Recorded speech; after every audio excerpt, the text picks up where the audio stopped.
Much time.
Oh goodness me, is that the time?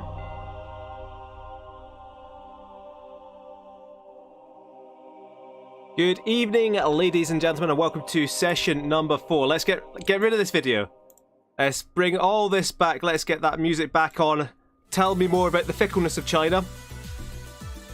See, I have my intro kind of notes hidden behind the video, so I can't actually launch into an intro. But anyway, the time is just after 9 PM. The day is definitely Sunday. The year is, what year is it? It's 1553? 1553, I think. We'd be able to tell if you didn't have this lovely cinematic view of the ongoing state of play. In any case, this is session 4. I never noticed those little subtitle jokes. That's the entire point, Arsocks. That's the entire point. For goodness sake. Right. Because of that, let's get a move on. Interface is back on. And, oh yeah, 2nd of January 1553, close enough. So, there aren't that many wars to recap that are still going on. We have Achaemenia. I've got down here Achaemenia versus Japan. That's incorrect. Achaemenia are doing something. I don't know what they're doing. They're fighting various people with the Punjabi Prison by their side. Australia are doing something. They're fighting various people with not very many people by their side. The Celestial Hive, as we've called this, look at that. If this comes to fruition, the Celestial Hive, massive threat, even despite being the imbiber of the poison chalice of the lack of mandate of the Empire of China. And I've got also down here Japan 1556. I wrote this a little while ago. I can't remember why I've got Japan 1556. I'm gonna guess it's when Columbia's truces expire. 1556, 1563, Columbia. My apologies to the great shogun Iemitsu Santada Senpai, the 664 shogun. No wonder he is the shogun ascendant. So quickly before we roll off and get things underway here, we're going to have a quick look at the religious map mode, because the Reformation is well underway. We have Protestant centres of Reformation in Calais, Rennes and Wildstatter. Who knows? You've told me how to pronounce this before. I did not pay attention. But we have a triumvirate of Protestant centres of Reformation, which guarantee that France will be flipping Protestant. Look at that triangle there. Epiphany already Protestant, Garavdesh on its way to following. You know what? This music is a bit too bouncy for me. Let's calm it down. There we go. My actual favourite music in the world. And we also have, that we didn't see last season, we also have, if we zoom right out, see a little bit of Reformed faith coming in here. So we've got Reformed centres of faith. They spawned a little bit after, so it's not as well entrenched as Protestantism. We have the Reformed centres of faith in Genoa, Piedmont and Oversticht. So Oversticht, Piedmont and Genoa. So it looks like Italy will be going Reformed. The Low Countries, who knows what's going to happen there. Waldstätter. That's what I've always said. Held back, the Reformed faith up here, by the Jewish bulwark of whatever is left of Artolia. To be fair, with barely any allies, a flimsy guarantee from Yarnum, and very hungry eyes cast upon them by Leopold Epiphanes, the most successful Epiphanes out of the three.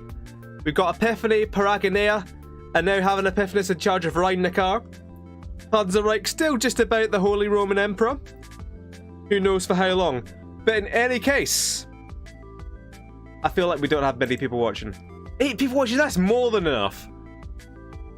When I first started off, I was going for like 3 or 4 viewers.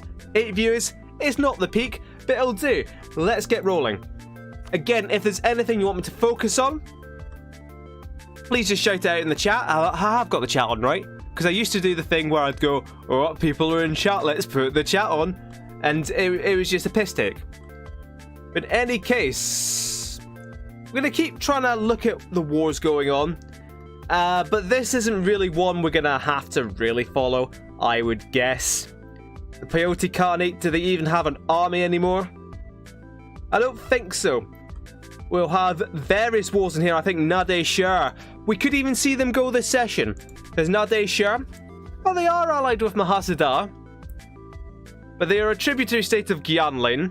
And when they break that tributary state, they'll have various truces all at the same time. All running out at the same time. 565. Look at all these amazing rulers we have in this game, though.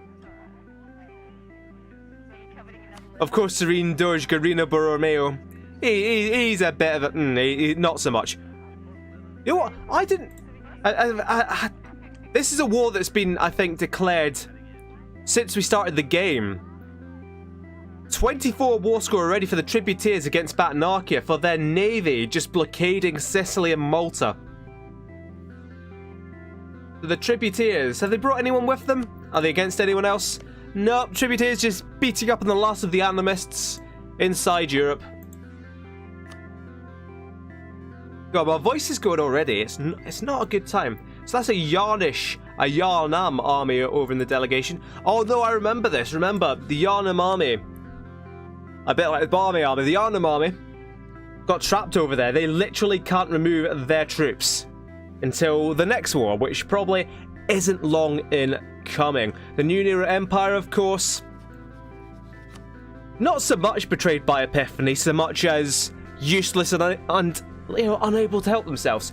Communist Luxembourg, they finished off Wormsen last time, so they've got control of Copenhagen, control of Finn, of Gotland, of Åland. And of course we have the colonial situation as well, where we have Gorovdesh landing in Canada, we have the delegation in the West Indies and the Caribbean, we have a sizable Hispanian Brazil, and then we have the delegation again landing in La Plata. But that is not all for our colonization attempts. Of course we have South Africa here belonging to Hispania as well, but Jabaraland, if we have a quick zoom in, you can see a little few specks of purple. Jabaraland have arrived in Malaya in Indonesia. I'll tell you who's also over here though, Australia Major.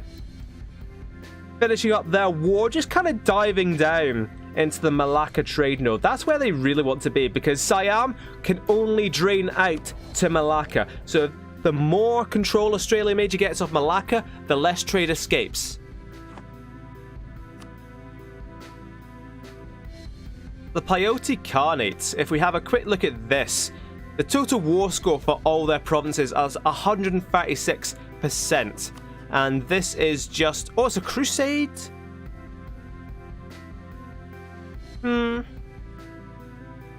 They still can't get annexed all the way in this war.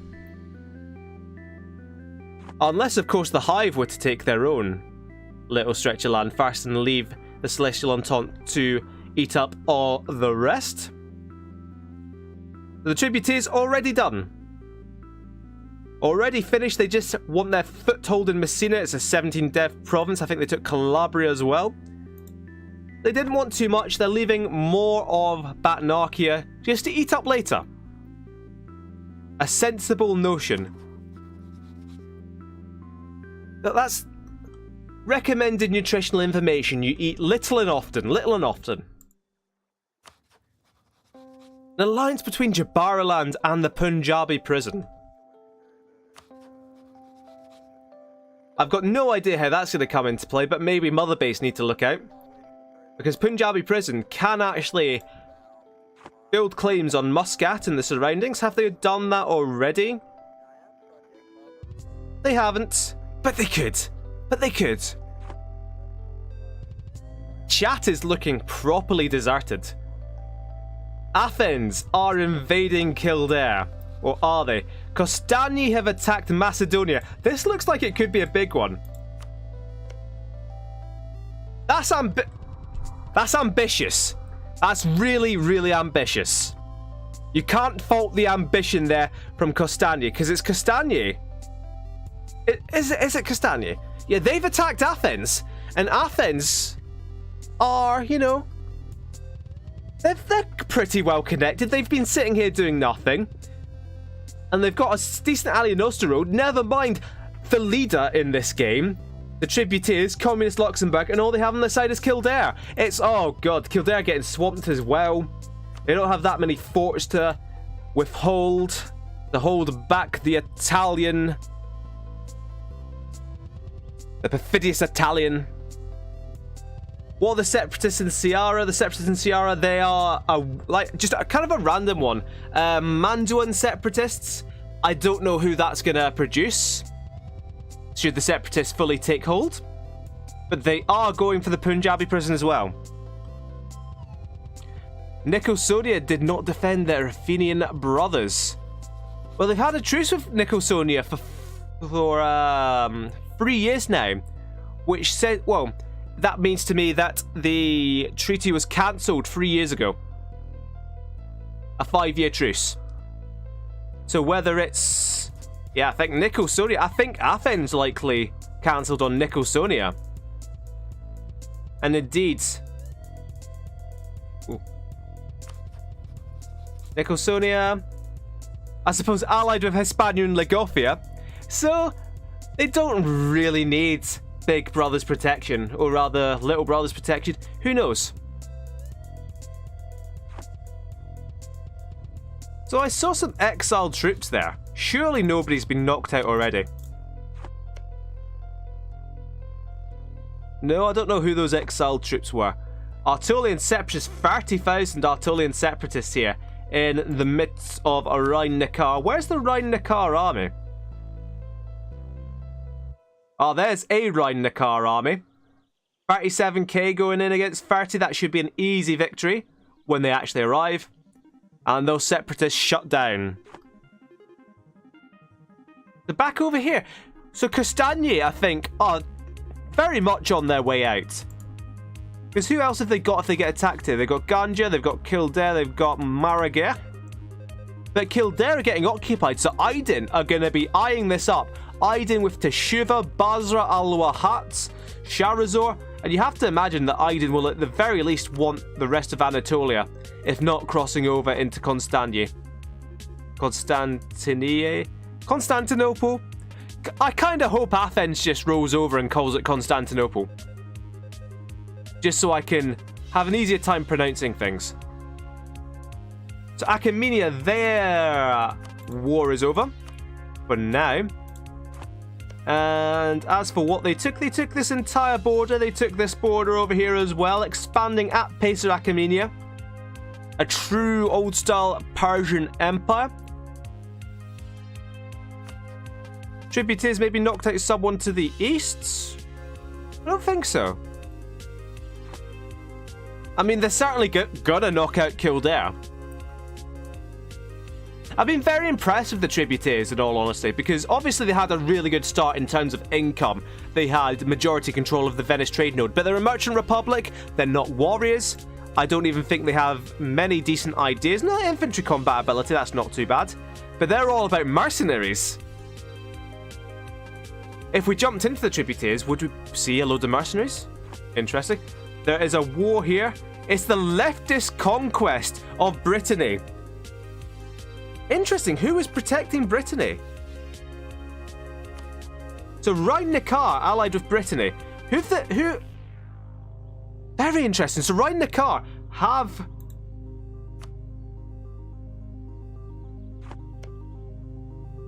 They have come to Brittany's aid.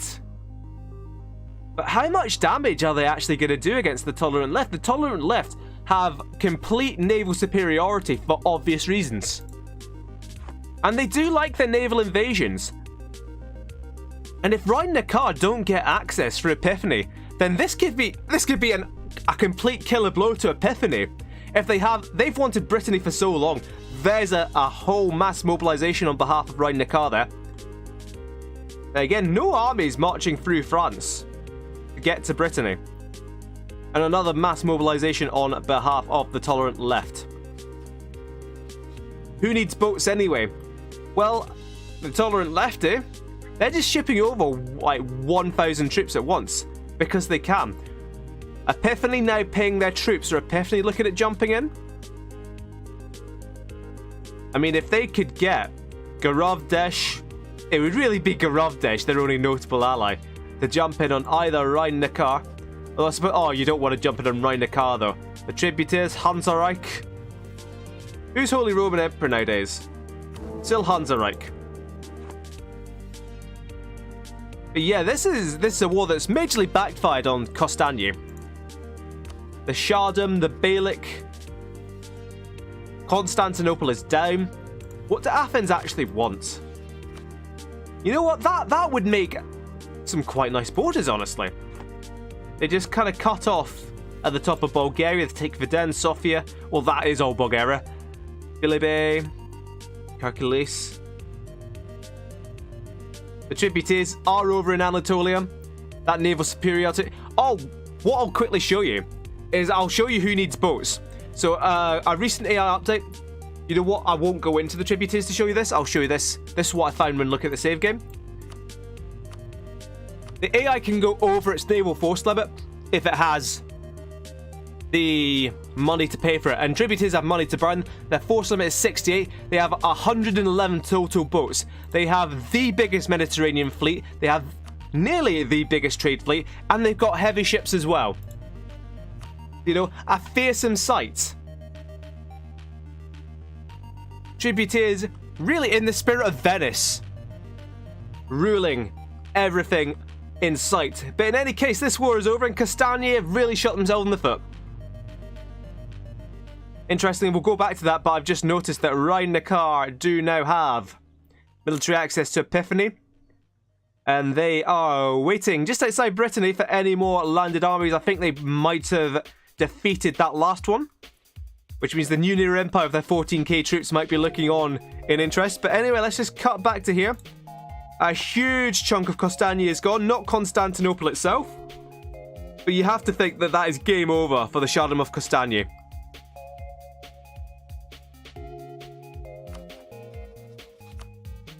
So that's going to be a whole lot more Catholic land. But you have to think that with the tributaries, more than likely they're going to flip to Reformed soon. Reformed Centre of Reformation, Reformed Centre of Reformation, or Protestant. You have to think that the tributaries aren't going to stay Catholic for too long.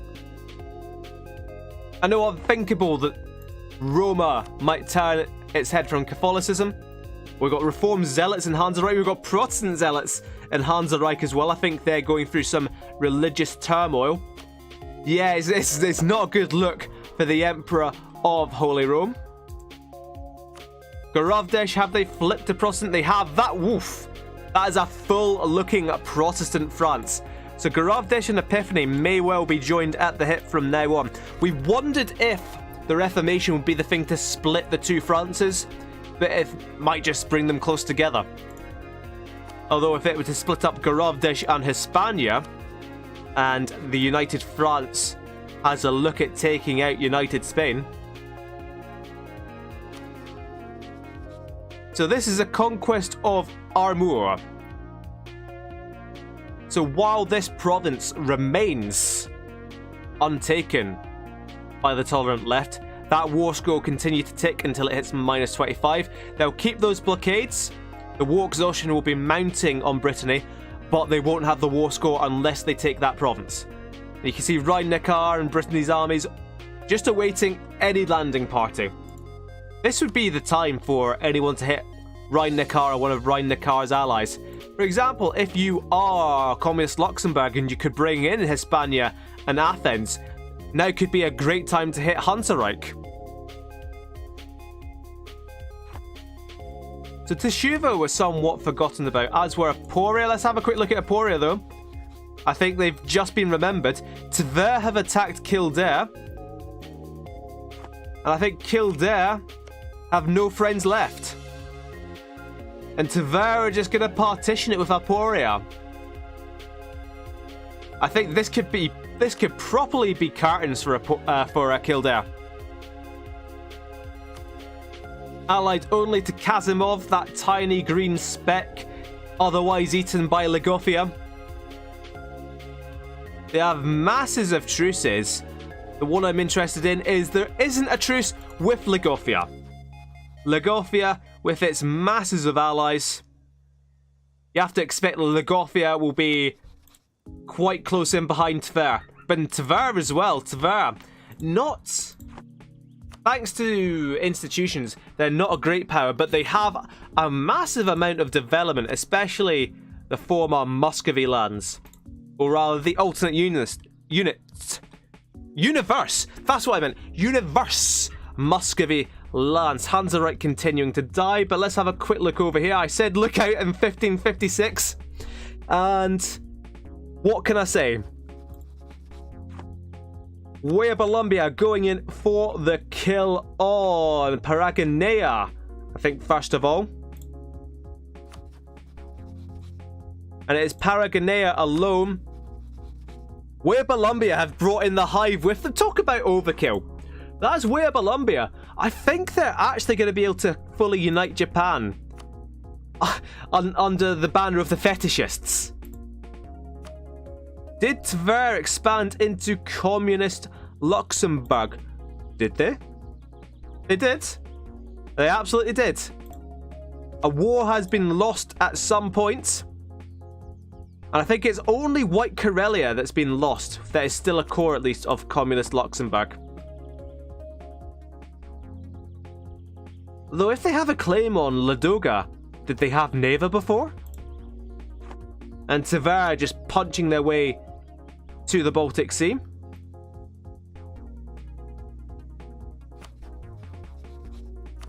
So what's happening here, lads? Tver actually losing this war on war score so far.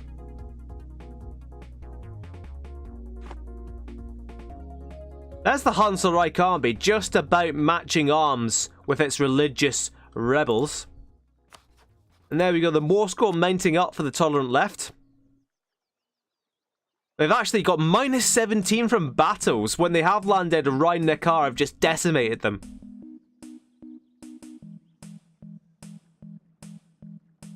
Anything interesting going on in Jabal? They've gone for Majeerteen. That's a big one, actually, because have a look at how big Majeerteen are. I suppose they brought in Senna, but that is... This land... I'll quickly show you.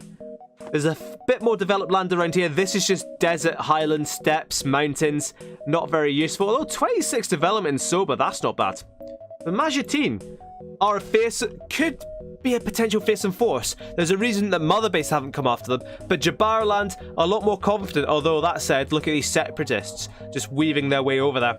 Jabariland making their way up to the Horn of Africa.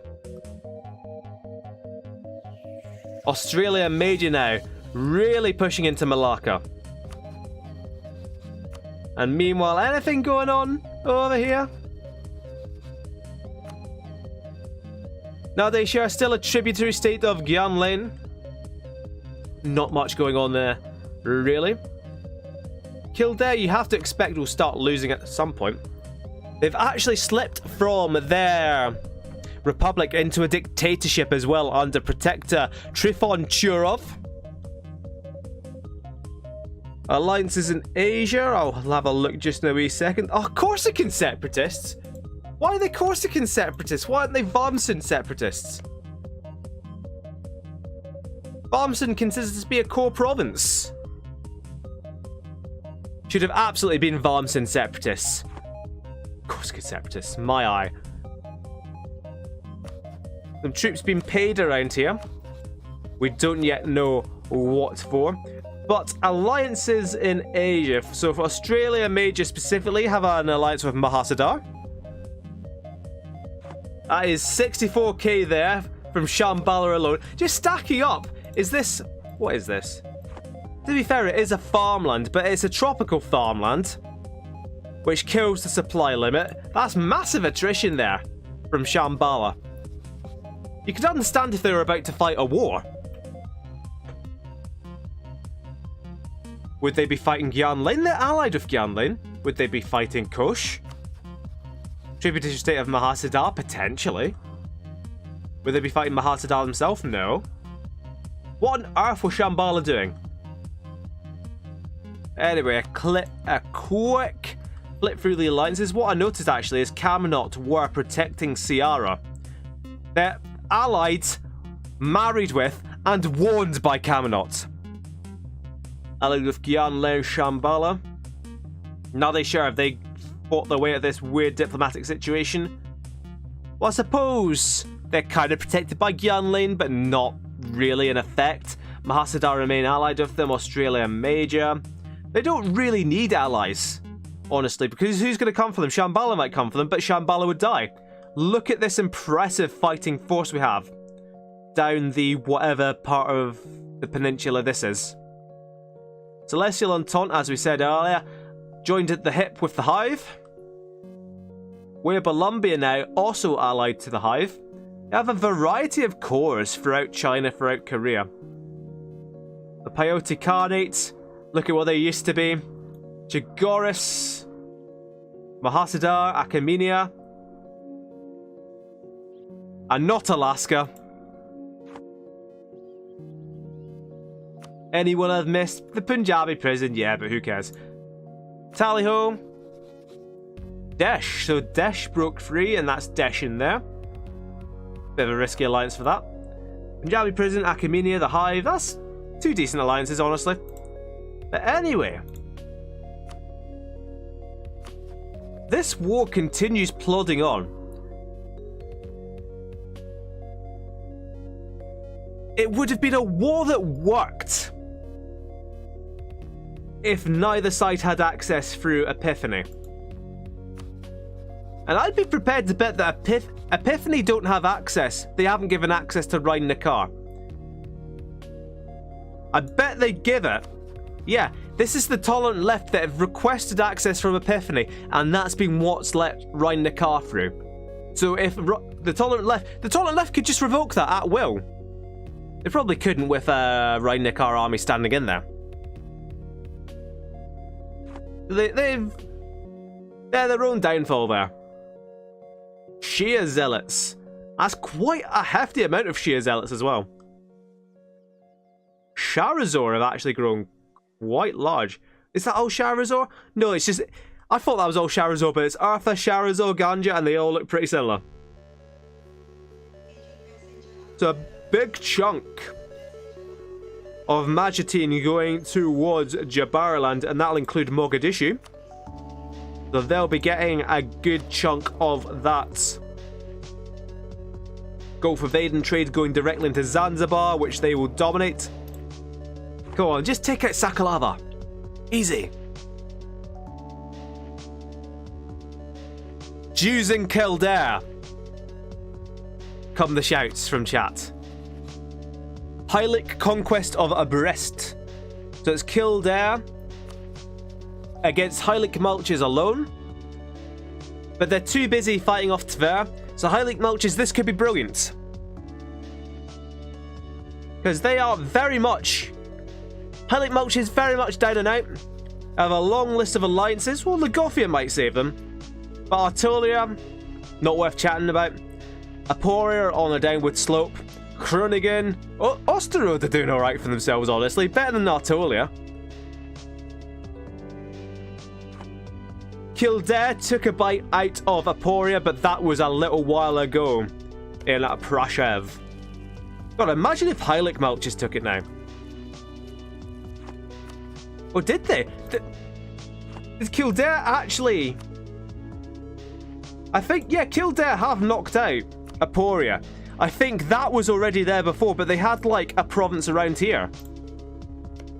Did Kildare. So Aporia were just knocked out of that war by Kildare, which is impressive. What are their ideas? Quantity ideas, infantry combat, shock damage, discipline. They've got some very good troops. And with quantity, they should have a decent amount of them. What did Tver have? Defensive ideas, land force limit, infantry combat. Heilig separatists in Yarnum. Yes, they are. Oh, Yarnum. Half of Yarnum's army is still in the Low Countries as well. They're not going to be able to fight these guys off. We are witnessing, ladies and gentlemen, the Reformation, reconciliation and revenge of Heilig Mulches. The Kildare capital is down to Tver. We could be in a situation where Denny's two countries both get taken out by Tver. Battle here. Castaigne's army hard by Kildare. I mean, that's noble. Noble but doomed.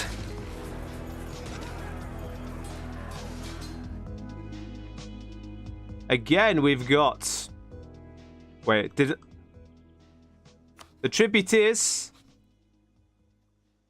What's happening here? Right. Rhein-Neckar have attacked Switzerland. Switzerland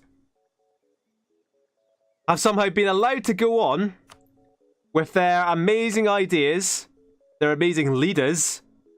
Let's have a quick look. Not that great, honestly. But Switzerland have some pretty good ideas. But it's not enough to face up to what? That? Jeez, oh. So you see why Switzerland aren't dead yet? It's because the tributaries are just marching around taking out everyone else in the meantime. And then later they'll concentrate on the Swiss. So Kildare getting partitioned in Heilig Mulches. Where are the cores, Heilig Mulches? Yeah, virtually none of them on Kildare. But they're just going to migrate east. Rebuilding an army there for Hansa Reich. I think that's just because they're dealing with their rebels.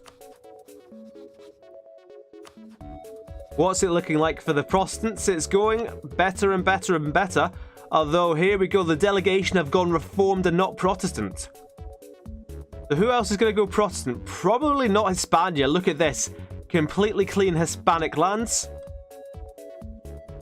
And shockingly few provinces switching over in Italy as well.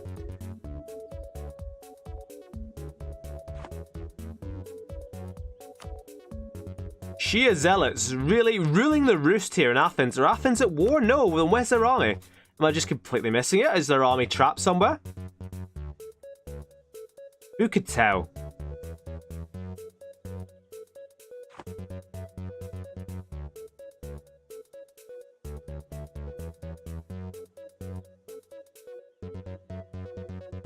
But while we're here, a quick sweep over. Looking elsewhere. Al-Wahat look like they're doing something, but they're not. Jabaraland dealing with their separatist rebels. What do they want next? They still want to cut into Majutin. They don't want to come into Sakhalava. I just don't get it. I do not get that at all. Oh, they got a bit of territory over here. A bit more territory, that is. They have a direct land border with Australia and Asia. Nobody has touched Australia itself yet. Slavers Bay, I think they've kind of run out of land to conquer.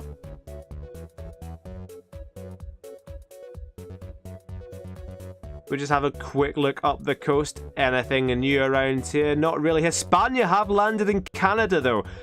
Not only have they landed in Canada, they've deliberately cut off Garovdesh from further expansion up there. So is that... yeah, that's Newfoundland. What bit's this? Is this... We don't care. Somebody might answer. Does Slavers Bay want anything? Slavers Bay and... oh no, the daddies have gone.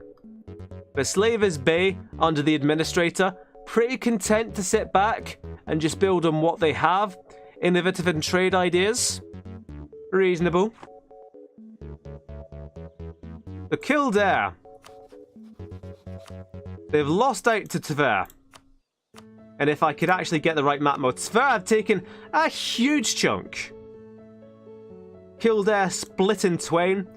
Kursk is a good one. Smolensk as well. They've taken the forts. They've taken 2 forts there. The Kildare are in a whole lot of trouble. If they could quickly rebuild an army, they might be able to fight back against Heilig Mulches. But I feel like, yeah, with minus 46% war score, it's not looking great. Right, Yarnum have their army back, so they will not be succumbing to Heilig Mulches separatists. The Tolerant Left have peaced out with Brittany. That looks like it may have just been a white peace, though. The Tributaries appealing to the Tolerant Left. Who are they allied with these days? Only Rhine Nacar, as they have this massive trade league and all these vassals. Romagna, Novara, Parma. Will they be looking to integrate them at some point? Or is this just their way of getting around the 20 province limit? Were Van always there? I feel like I was just remarking on how big Sharazor are, and Van have just appeared out of nowhere. So talking about appearing out of nowhere, Castaigne looking to disappear. Aydin coming for their Anatolian land. Castaigne on their own. Well, they've got Ganja. But Aydin with Basra. Just gonna demolish them. Is Switzerland gone? www.isswitzerlanddeadyet.com. The answer is no. That is Artolia. Riding the car, just going hog wild. Oh, they're really going hog wild. Who have they brought in for this? That's a major war, and that's ballsy. That's why the Yarnum army got back. Because they just marched across Warta and Rhine-Neckar. So Rhine-Neckar going in on Artolia, they've brought with them the Tributaries up against Yarnum and Heilig Mulches. So is that Heilig Mulches? Heilig Mulches persevering against Kildare. They really need to get out of this war to Heilig Mulches. Look at that. Peasants popping up as well. Heilig Mulches dealing with a heavy rebel problem. So this alliance going to rely heavily on Yarnum keeping it together.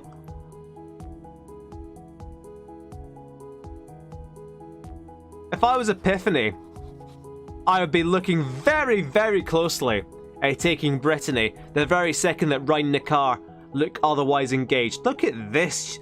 Look at this huge army. Oh, sieging down Yarnum. That's going to be a hell of a lot of attrition. But to be fair, like I said, the tributaries are all about mercenaries.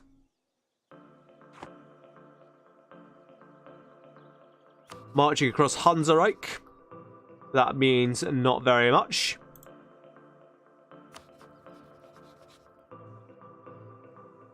Mother base, are they up to... Oh, they are. They're defending against Chigoris. Right, let's have a look at how this one's played out. Because it has to be something special for Arabia to be defending against Siberia. That's a world war. That's a war that Chigoris should win. It's Chigoris on the attack against Monorohan. They've brought with them Mahasada and Achaemenia. Just to, you know, completely surround them. Mother base could be a little bit of a spoiler in the back of Achaemenia, but they've not played it well. Achaemenia going to finish off Mother base first. Maybe they'll even get their own little bit of land on this side of the Persian Gulf. Mahasada taking the brunt here. No. What's happened here? Right, the Punjab have gone on a crusade against Tally-Ho. One which they are losing because it's against Tally-Ho, Gyan Lane and Desh. But Ciara and Kamanot are at war as well. Gyan have attacked Chanderi. They brought with them the Tally-Ho. Just a huge oh goodness, a big embroiled war there. Shambhala, you have to come in. On Nadir Shah, shockingly, of all the countries in India, are the one that's not at war. Nadir Shah and Shambhala are the ones not at war. Who could have ever foreseen this one coming? Colombia nearly have complete hegemony over Japan. They've even got that foothold still in Korea and in China.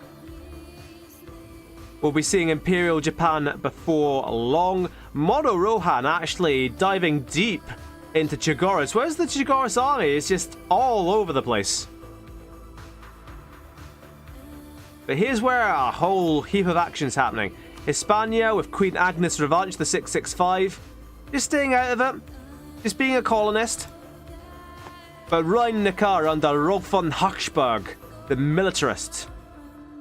How's the war score looking? They're winning the battles, they don't yet have Cologne.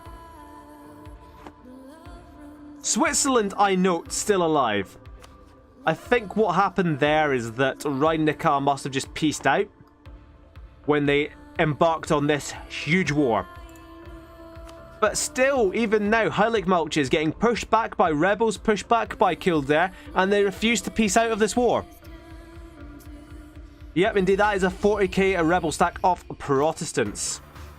So we've got a pretty strong Reformation going on. As the new Nero Empire flipping in Ireland. We see the first seeds in Spain going Protestant. And a little bit more of Reformed coming into the north of Italy. And the Balkans are just a mess. As they always and forever have been. In fact, Athens getting really cut down by rebels here.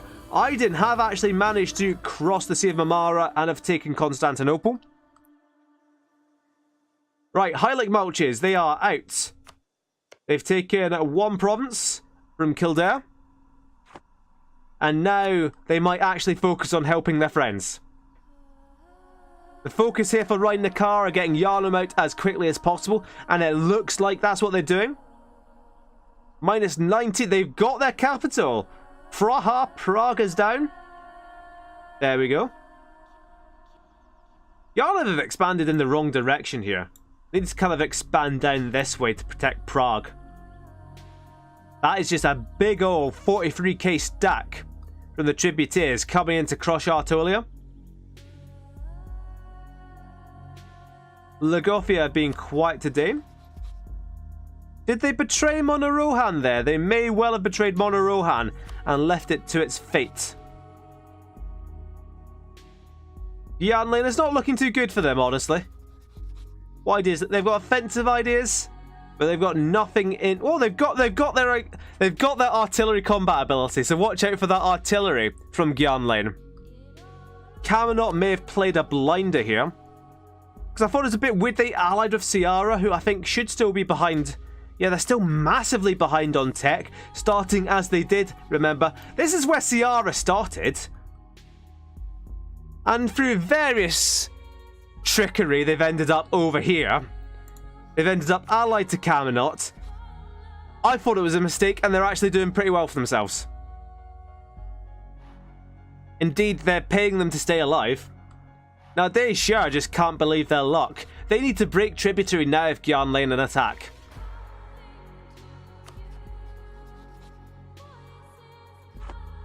The Monorohan kind of winning this war because they have the war goal, but I think Mother Base, no, even Mother Base, not really getting beaten down too much. There's just a lot of indecision between these three very geographically separated allies that they can't really coordinate at all. So back to this conflict over here, that 85, it is just all one big tributary stack. It's like I can't recommend that, but it is incredibly fearsome. Look at these armies just running away into the very corners of their country. I think the stacks are going to catch them, and I think they're going to die. It's the entire Yharnam army getting caught by this tributary stack. And while it's not complete wipeout, it is impressive. And there's the army running again. There's Hylic Mulches in there as well. I think this is the perfect strategy, riding a car, just cleaning up Artolia, while the tributaries just demolish the army. You can't argue with that. Athens looking like it's going to break, but who are they going to break to? It's going to be Shia Zealots, Heretics. There's no Separatists in this mix. It's all Zealots and Heretics. Well, I suppose... No, that's even Pretender rebels down there. Varmsund peasants? That's not useful at all, Varmsund peasants. Varmsund separatists, that's what we want. The New Near Empire now fully paying their army and trying to suck up to Yharnam, which is probably not a good idea in this situation. You don't want to bring the tributaries and their massive army, their massive navy down on your head.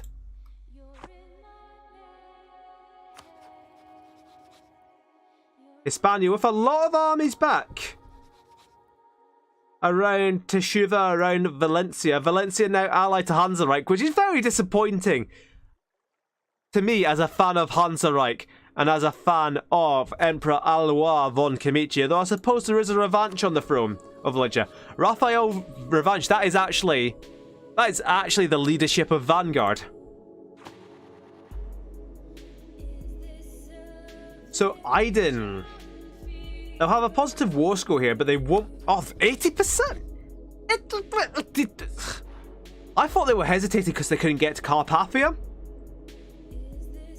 But Aiden just have all the war score they need, probably to take Constantinople and the rest of Anatolia. The Castaigne could well be going down this session. Imagine having a 646 ruler, a 15-year-old 646 ruler of a Prussian monarchy with some phenomenal ideas of militarization, technology, cost, all this discipline, land fire damage, and him being an administrator. It's a tough break. Chigoris continuing to eat into Monorohan. Tver's border just changed. Or did it? Something just changed over here. Maybe someone will tell me what it was, because I certainly did not see it. But Yharnam have had 2 amazing sessions in a row. They've doubled their development in those 2 sessions. And it's all about to come crashing down. I think, yeah, they're not even allied to Anatolia. This is a one-way guarantee of independence. Tolerant left, they just stopped paying their troops there. Garavdesh rebuilding their army or building it up for something or other. Athens are really struggling with these rebels. Although the capital is Athens itself, and that is yet to fall, though it might fall to the Shia Zealots.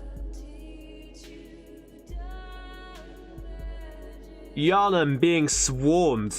The tributaries and Rhein-Neckar a very potent central alliance, although will religious differences get between them?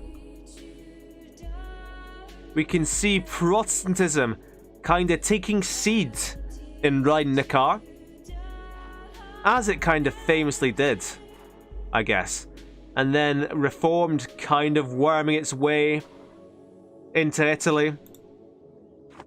Certainly something to keep an eye on.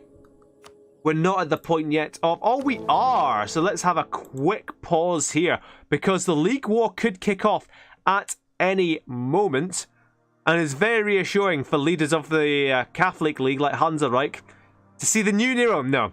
To see Rhine-Neckar and the tributaries both on the Catholic side, but they are joined by Yarnum. So the Catholic side kind of weakening itself. And Gorovdesh, the leader of the Protestant League, they don't really... Communist Luxembourg. Oh, Hispania as well on the Protestant League side. So that is... This could be a barnstormer. Communist Luxembourg on the Protestant side, despite being wholly and fully Catholic, that's probably because they want to spite Hansereich. If Communist Luxembourg could have anyone keel over and die, it'd probably be Tver, but second choice would be Hansereich. But Yarnum going down. Why is Hispania on the Protestant side? Let's have a look. Their enemies are the tributaries and the tolerant left. So if their enemies are the tributaries and the tributaries are on the Catholic side, you're going to join the opposite side.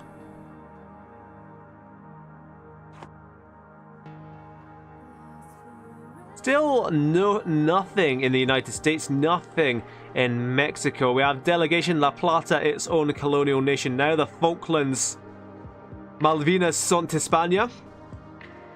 Jabarland, is that them? Where are they colonizing? They're still colonizing Malaya. Australia Major. Oh, Gyanle, what has happened here? India may well have been a mistake. Oh, the Tally-Ho. Very nearly gone. Allied with Gyanlin and Desh. That's probably not going to save them. Australia Major making moves against Minang Kabau. The Minang Kabau. Oh, hello. Certainly. Making moves. Very much correct. So Minang Kabau. Yeah, I did pronounce that correctly. I kind of gave up the first time. Minang Kabau is only... Oh no, it's the whole thing. I'm an idiot. What do they want? So if Australia Major take all of this, then they are going to control at least 2 of the major provinces for the Malacca trade node, and they are going to be very, very rich. And that's going to be very worrying for Shambhala, for Vietnam, and we could even see a push into China at this rate. Speaking of a push into China, what are Way of Columbia doing? I was being a bit facetious, but they have actually knocked out a lot of Han Seong, so they are digging their way into Korea as well. So things are happening. Things are happening in China. Much to, I imagine, the disdain of the Celestial Entente. They are attacking Taiwan. The diplomatic view for the Celestial Entente is so useless. Because they have full... they have full claims on all of China. I'm talking of full claims. Here's Chigoris on Monorohan. Here's Rhine-Neckar on Yarnum. Do you think they're gonna... Do they want anything from Yarnum? Because this could be a game changer. This could be an actual game changer. If, well, they've just knocked out... What did they take? They took a whole stack. They took 2 forts. They took 3 forts. Did Rhine-Neckar. Very impressive. And they've got Artolia now to knock out as well. Yarnum down. So did I see in the chat Nadeshar dying? Hopefully. Oh, Shambhala and a Shambhala and Kamino. It's not Gyanlin. Oh, I take back what I said. Gyanlin, get in there. In fact, they're renting their armies out to Shambhala. For goodness sake. In any case, Kaminots. I think they've played this the best. How do they... Oh, they have... I forgot the mother base had the Maldives. Is the new Nero Empire dead yet? It has done absolutely nothing. They've lost the Nero dynasty. It's worth pointing out. Duke Hector the First. Yeah, now they're sucking up to Rhine Neckar. A bit too late there. Rhine Neckar. Other cool kids on the block. They've taken 3 provinces, including the fort of Cologne from Aetolia. And they are making major moves. But what has that done? They took a lot of land off a fellow Catholic there.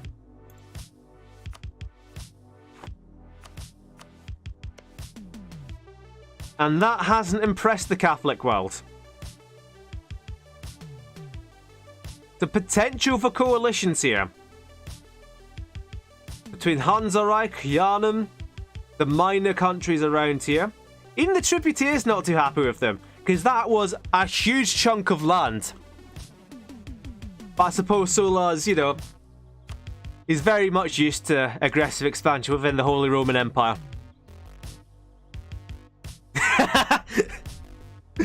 Yes, the new Nero Empire, now the Nero, the Northern Empire. It's the old Hamilton Duchy.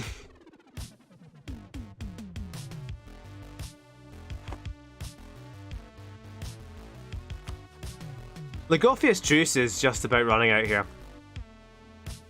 Chigoris. Oof, I don't really like how that board is looking. It was so neat before, such a lovely straight line. But then Chigoris have come and taken a 1, 2, 3, 4, 5 provinces. Are those provinces even any good?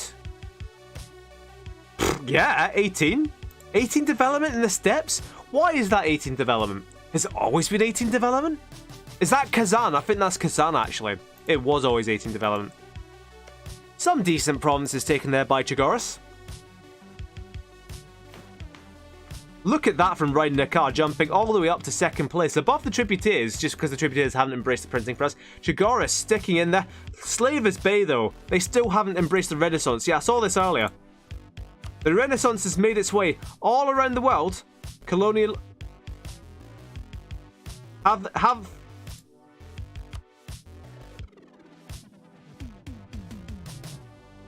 I wish I had a soundboard. Hold on. I don't have a soundboard, but I have YouTube. Battles in southern Italy, it doesn't matter. Hold on. That's what I was looking for.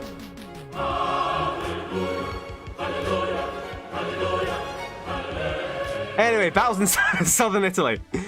A bit of overkill here for the Tributaes with their, 85,000.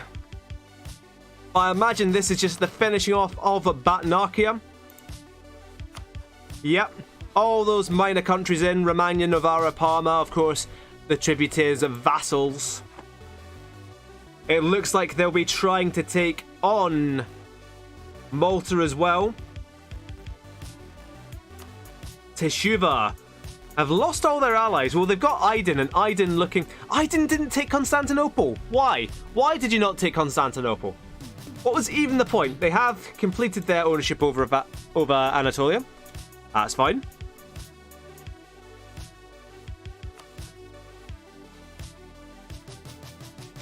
So Nadir. What river do they even have full dominion on? They still... Well, to be fair, they still kind of have Katak in the river that runs through there.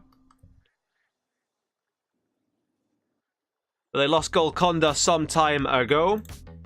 The Kaminots did benefit from this war. They got Mahur and Badar. Shambhala only took the 1 province. So that was a war more to Kaminots' benefit, I think. Oh, 12 development.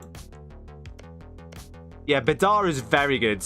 8 production on silk is very, very good. especially for workshop. They build a manufactory there and they'll be rolling in the dough.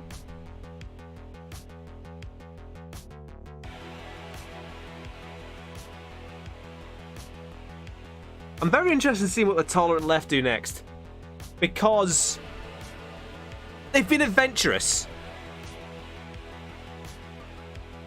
Something I really do like in this campaign is we've kind of seen as one of the countries kind of disappears, the other flourishes.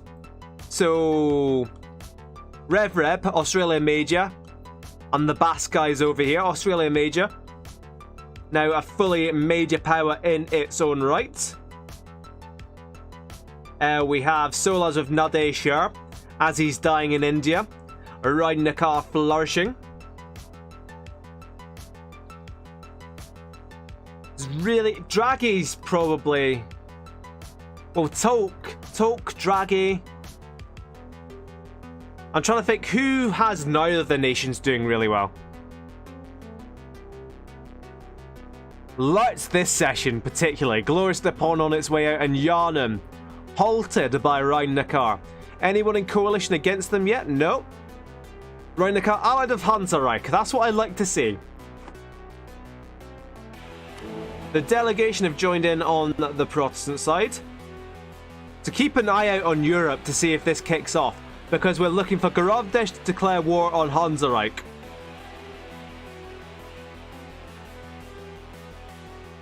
Notice Epiphany aren't on either side. That's very interesting to me. Garavdesh probably have Hispania on this side because they're close allies as well. What's the little orange freckle inside the hive? It is Jiaoshu, and that is Taiwan. So I think that the hive probably took this land. I don't think separatists have taken this back out of the hive, honestly. Something I'm quite interested in for the hive particularly as an assimilator.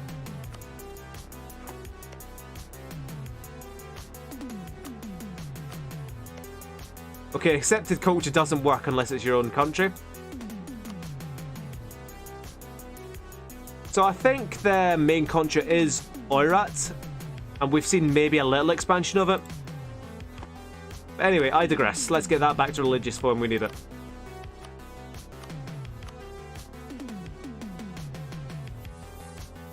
Because Rhein Neckar will have to deal with Londo separatists in the 16th century.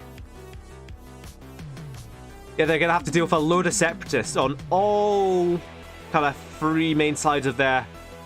all three avenues of expansion.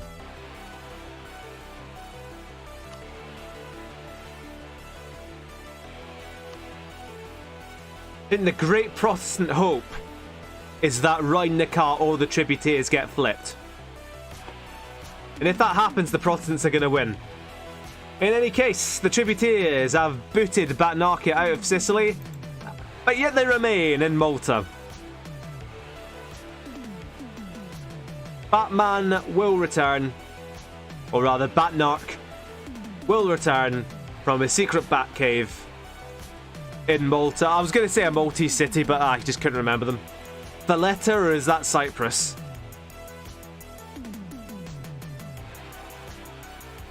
Slavers Bay, the same administrators, a whole load of rivals, a whole load of embargoes, but not even a single casus belli on anyone. You'd think they'd be going for Matamba, at the very least.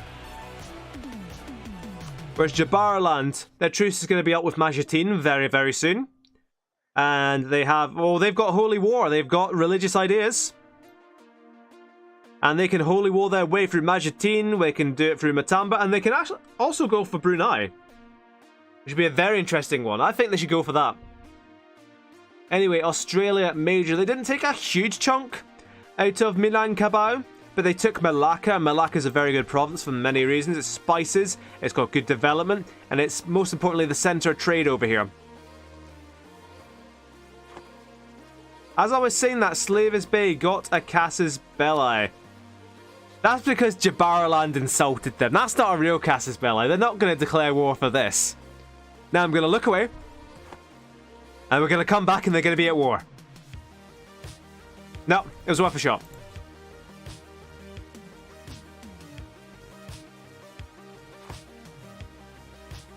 I can never remember which song this is in the background, but it's probably my favourite song on this entire playlist. Like, for background music, it's beautiful. Lagofia, still not doing much at all. Do they have anything that gives them development costs? Yeah, they do. They have land reform there. So with all this spare development and their tech cost as well, perhaps they are just developing up their land. Is there anything that looks out of place? Well, Azov at 29 development has been developed a lot. 16 times. 0 times to Astrakhan, that makes sense. But Sarai, no?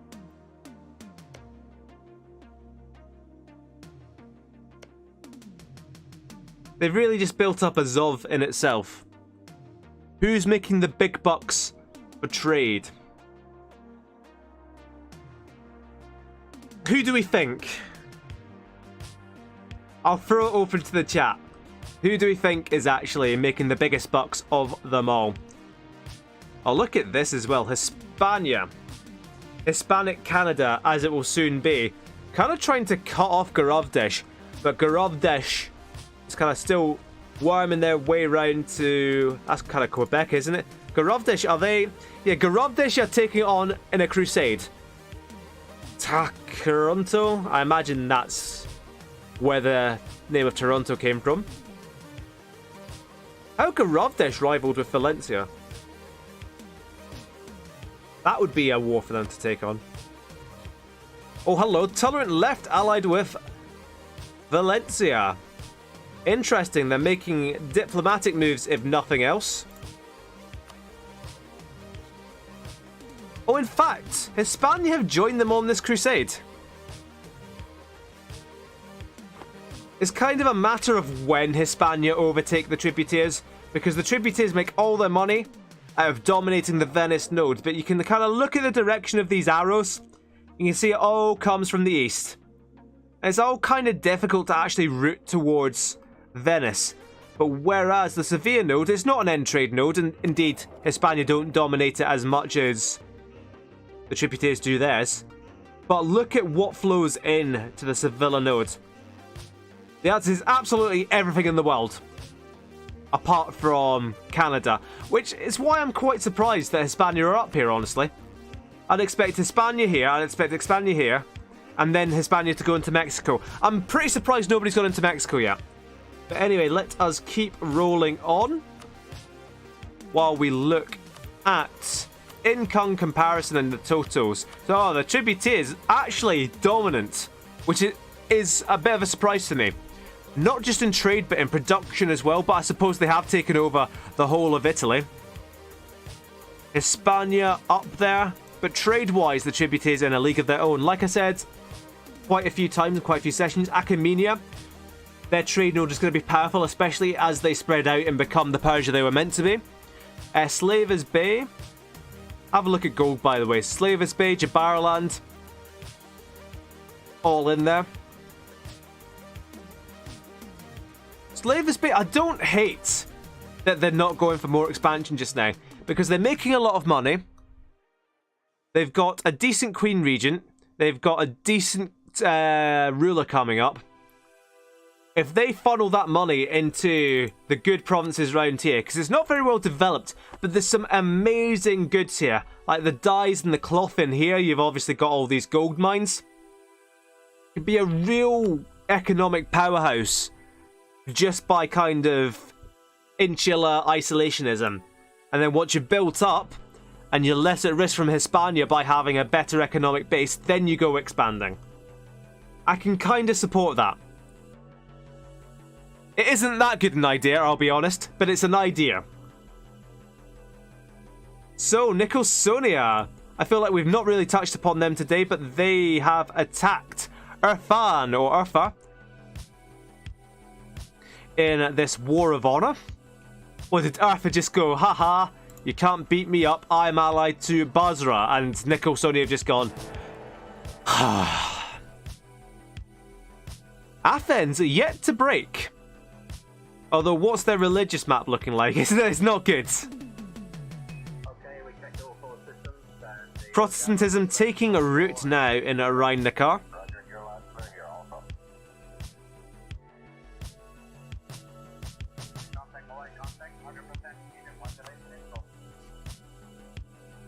Oh, Gyan Lane might be on their way out. Although, what is this? Shambhala have attacked Australia. And that has brought in Mahasada, Bantan, Sunda, Chiang And on the other side is Shambhala by themselves. Shambhala by themselves against Australia Major, and they're winning. A horn tooted. And it is still Hansa Reich. But that is a war. Where on earth are the Australian Major armies? I'd recognise their best flag anywhere. Here's one army down here. Were they caught out? I think they might have been caught out going for a war, like an aggressive war down here. And Shambhala have struck just at the optimum moment.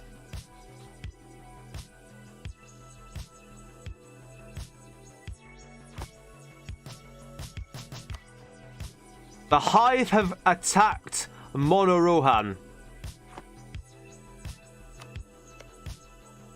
Excuse me just a sec, I'm seeing flux kick in, and that's not what you want to happen on a stream. You don't really want to send everyone to sleep when you're streaming.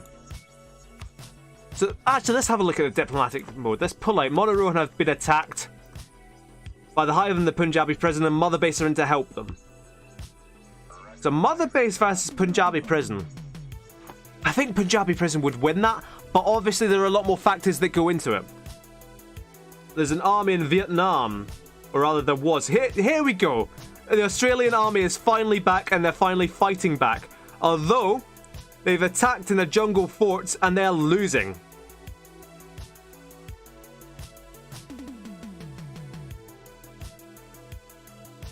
One would expect Australia Major to have the better navy. Separatists in Punjabi. Tally-ho, separatists at that, while Punjabi Prison are otherwise occupied. That's a 3-star general. A 3622, that is pretty fantastic. Hidebound Punjabi Prison. That's probably that might be the best hire I have ever seen.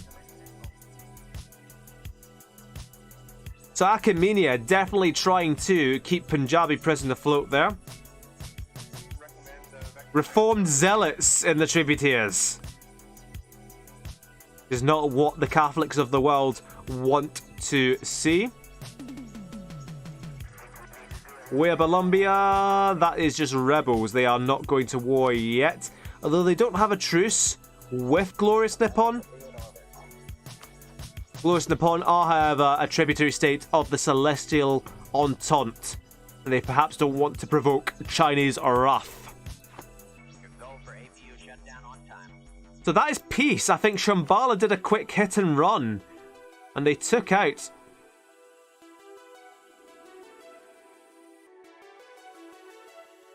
So what was this war here? Was it against Australia Major, or was it against Vietnam? Because I feel like they've taken... Or was it against... No, Mahasada in it? But in any case, Shambhala, by themselves, have just taken a new whole sliver of land. It's probably not great land. Although 13 and 11 development, 16.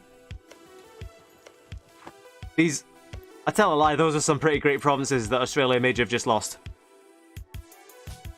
The diplomatic isolationism coming back to haunt them.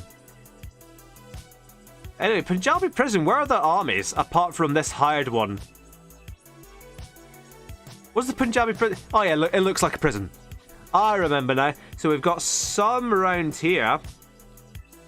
So these separatists kind of just running wild, and if they made their way up to Multan, and they have free run to do so if they really wanted to, but they're not gonna, then they could force the collapse of the Punjabi Prison.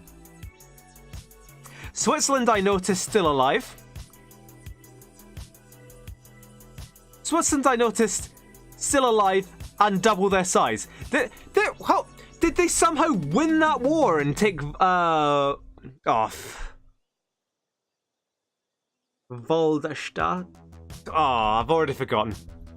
I'm not taking the piss this time. I did actually forget. I paid particular attention on how to pronounce it, and then I just forgot. They are in a coalition against Rhein-Neckar. Anyone else? Friesland as well.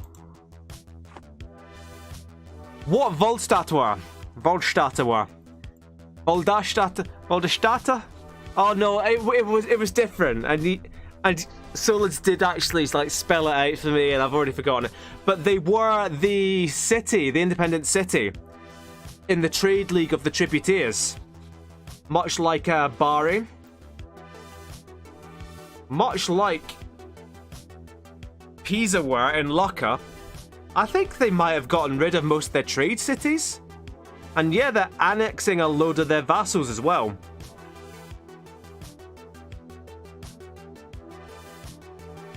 I saw a little puff of smoke there and an army shooting, and I thought, oh, Valencia finally under siege, but the answer is no, they're just drilling.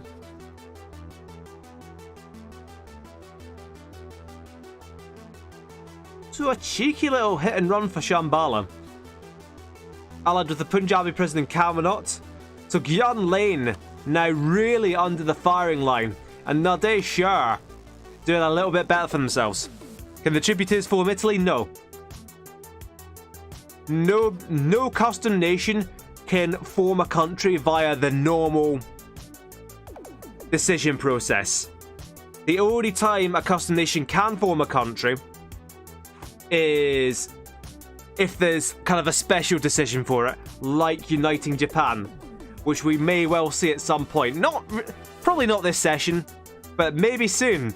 We'll see where Colombia, their wildest dreams come true. Speaking of wildest dreams, they've really lost out to Han Seong there. Maybe through separatists, maybe through a war. Although there is a truce there. May have just been separatists.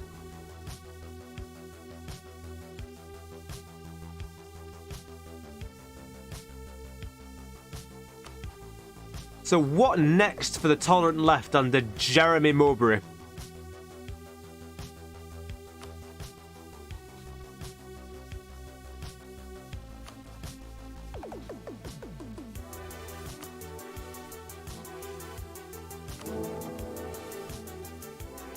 How are we looking here? No big additions that I see, although the tolerant left are in on the Catholic side. Of all places to end up.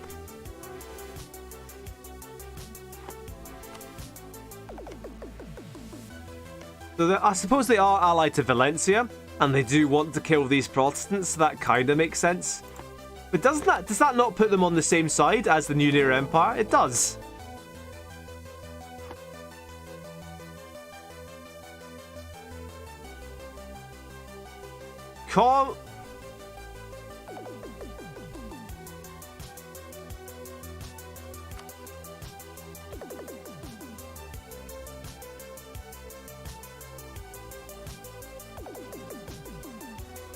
Communist Luxembourg, even further away from Luxembourg than when they first started. But hey, they're doing something. Whatever you say about Communist Luxembourg, at least they've done something, which is more than many can say this session.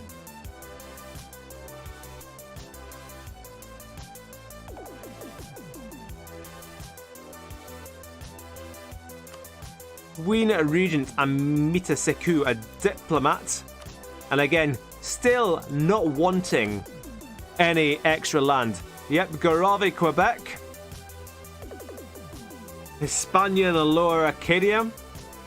Garave, Newfoundland. I think Quebec itself is the province you want round here. It is the St. Lawrence Estuary.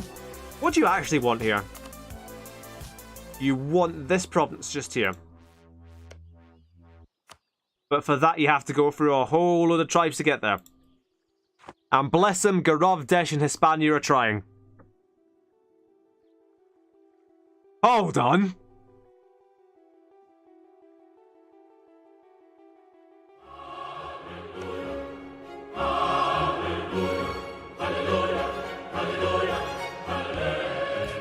Wait, hold on. Oh no, that is just a tribe. But here's the thing. Have a look at this map, and this is why I'm personally so invested in Chagoris colonizing, because you see this kind of blank where colonialism hasn't hit yet. And then you see this tiny bit, this glacier in the Kamchatkas. It has colonialism. Is the Hive in trouble? Woof. How have they managed this? How have they tried to pick on Monorohan? I'll tell you why, it's because the Punjabi Prison got knocked out. And this has backfired massively on the Hive. Yep, Mother Base are running rampant. Still allied with the Celestial Entente. But to no avail. And Monorohan don't really want that much from the Hive. Because it looks like a big block, but have a look at all these mountains though, in there.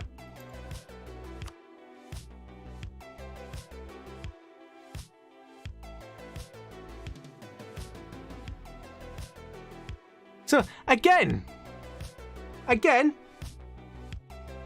as one of Quinny's nations falls, another, well, I suppose we can call that rises.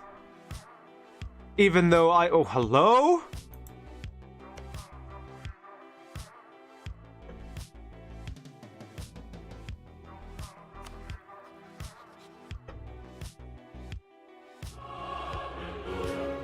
No, that's not Hallelujah worthy though, is it? It's not. Let's not overplay it. First to arrive in Central America is Communist Luxembourg. Everyone is just piling in. Do you want to know what I nearly did? I nearly got it bang on 1st of January for 1575 without anyone reminding me. What's the format? I keep forgetting the format. Tally-ho, Separatist dead. It was never meant to be, Tribute. It was never meant to be.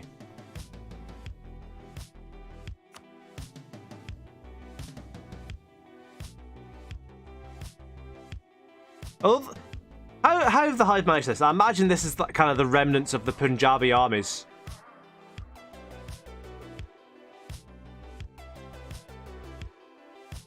God, that Achaemenia army is still... The Separatists are still alive. But it's the Achaemenia hired armies and that amazing general. And the Punjabi armies are just marching behind this one general. Where did Printing Press spawn? It spawned in Ulm. And the fact that I actually remember that off by heart... Oh. I saw a bunch of armies moving there. And I thought we were at war. Why are all these armies moving though? There's a bunch of movement, but there's no wars. No wars, everybody. Calm down. Did you miss the Australian war? You did. It was a quick slap and dash hit and run. And Shambhala by themselves actually managed to take provinces from Mahasada and Australia Major. It was very impressive. Can they actually? No. I was looking forward to making fun of Punjabi Prison for not actually being able to do anything themselves there. In any case, Monorohan, this could be the break they need to get back into this game. And Monorohan, of course, Tolkien's only nation. After he dedicated his first to London. There is a whole lot of movement. And particularly, I see Hansa Reich versus the delegation. So I would imagine that things have kicked off. That's a fight. All the colonial powers on one side as well. Just as we get to that point in the playlist where there's always a little break. What are we going to do? We're going to go...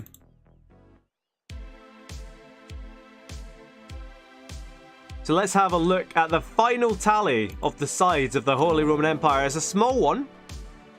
I suppose we have a lot of bigger states as well. So we have the Catholics led by Hansa Reich. We have the New Near Empire. We have Yanam, the Tributaries, the Rhine-Neckar, the Tolerant Left, Valencia. Interesting. All on the Catholic side. The Protestants led by Brittany. Well, that's gone wrong, hasn't it? How is this been allowed to happen? What's happened to the leader of Garavdesh? King Bernard Garav. He's still there. But Duke Aeonis Garav of Brittany has usurped his brother and taken command of the Protestant League. So you've got Brittany, Garavdesh, Switzerland, Heilig Melches, Groningen, Osterode. Worth remembering. But then at the end, you've got Hispania, you've got Communist Luxembourg, you've got the delegation.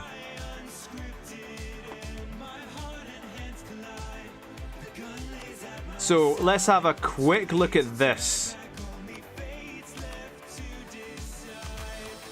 You got the tributaries right up there. You've got Hispania kind of cancelling each other out. Look at all those mercenaries though. Look at that lack of manpower. But also consider with the tributaries, the mercenaries, the main downside of mercenaries is how much more they cost, and the tributaries loaded.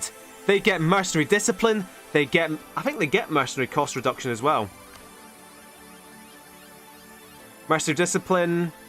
Mercenary cost. So 55 mercenaries is actually amazing for the tributaries. It is exactly what they should be doing. Hispanian. You have to actually look down quite a way. Aydin with a pretty big army. So Rhein-Neckar have a big force limit, but the army is quite far down. The tolerant left. I'm really glad the tolerant left are in for the Catholics, because they'll actually do something. But what we'll do is we're going to drop this down to speed 2.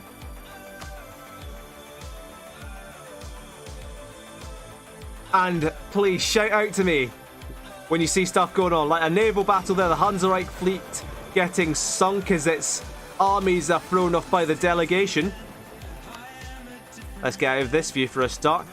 We want to see that wrecking ball of a tributary army. And here it is, they are all round here, taking out Strobing.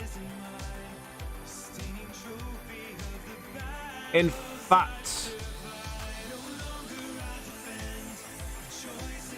And what I'll do, who is the least consequential member of either side? Right, let's have a quick jump into Zagreb. And we can see the War of the Protestant League. And we can see that the Catholics have more of just about everything on land. A greater oceanic fleet on behalf of the Protestants.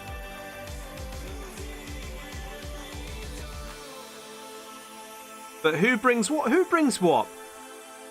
Look at just how much of this infantry is the tributaries. The tributaries are the linchpin.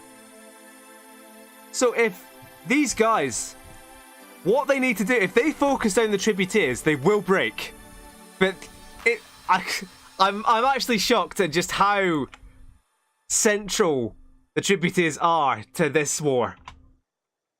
I genuinely thought at some point they'd be, you know, falling off in power, but they're not. Strobing, I think, ready to be knocked out of the war. So here's the interesting thing, and what could be very, very good news for Epiphany. They're not in the war. Oh, here's the Garavdesh army going down. What ideas have the tributaries taken? They've just taken offensive ideas. Well, there we have it. So Epiphany, what is that? That is a 3-star admiral for the delegation. That is a Swiss army led by Otto von Bomberg. So here's the thing as well. To win this war, the Protestants have to take out Hansereich. And to win this war, the Catholics have to take out Brittany.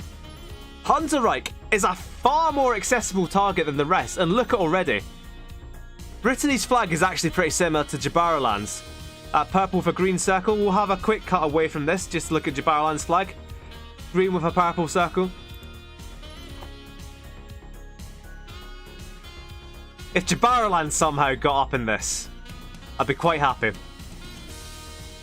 So what are the tolerant left going to do? Because they wanted Brittany's land earlier. And without Rhein-Neckar to stop them, they could actually force a landing here. Although that said, that's where the naval superiority is going to come in for the Protestants. If they can keep... Yeah, look at this. The new Nero Empire just getting demolished. Said everyone in every session ever. So that whole island's worth of infantry, cavalry, artillery, useless. Salerno separatists, why? Athens still struggling. So Apulia are in as well. Quite a nice ruler. What we see here, Hansareich, with their capital being sieged by reformed zealots in the middle of this war of the Protestant League.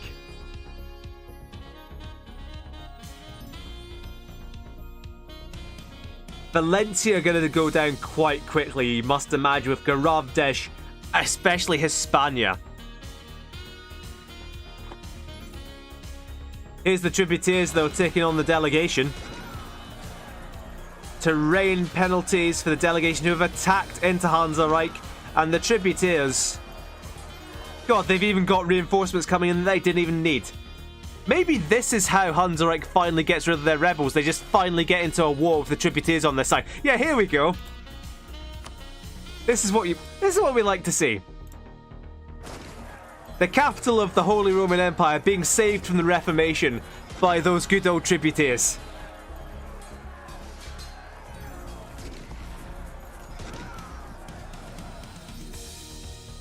And indeed, let's have a look at this, because this is Hansareich. 22 to 5 ships. It's not going to stay that way, because that's 3 stars. Look at... Oh, God. This is the Hansareich transport fleet. It's just dead. Dead in an instant. The tributaries have actually made their way all the way across to Brittany already and are sieging down their capital.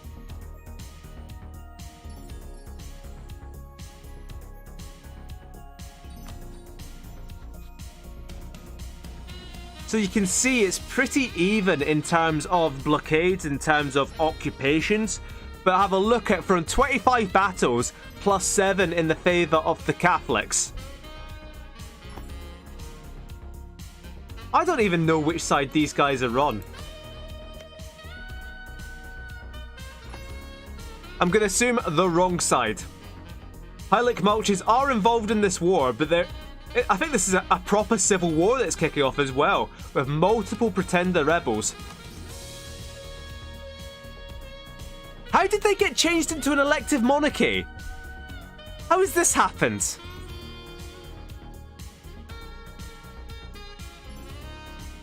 And how are Artolia trying to elect the Archons in there? It's all kicking off. And meanwhile, Epiphany sitting pretty. Oh, there's a 3-6-5-2 for Rhein-Neckar. It's not just the tribute. Oh, is that? As an all these 3-star generals coming in from the Catholic side as well.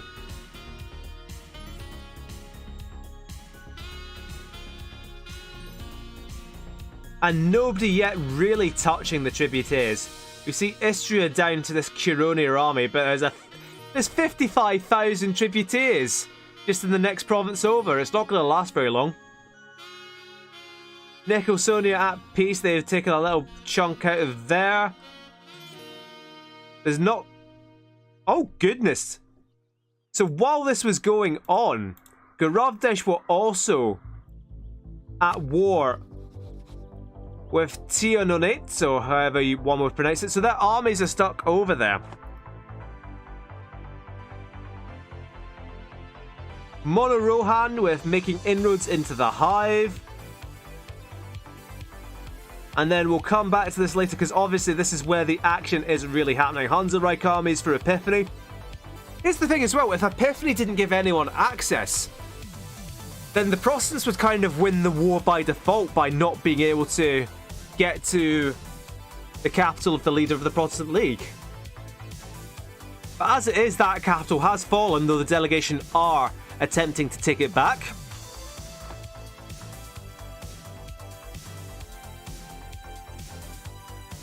The tributaries remain unbowed. What's the extent of the empire today, anyway? this is still in the Empire. Italy is still in the Empire. No wonder the tributaries joined the Catholic side. Even if they're beginning to go a bit Protestant, a bit Reformed. Love to siege Switzerland. Everyone loves to siege Switzerland. That would make quite a nice border, actually, if Rhein-Neckar were to annex Switzerland in this war.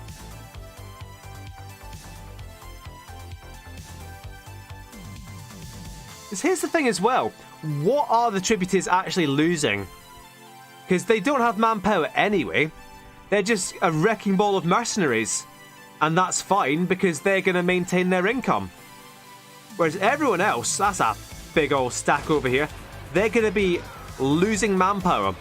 Prosper Revanche.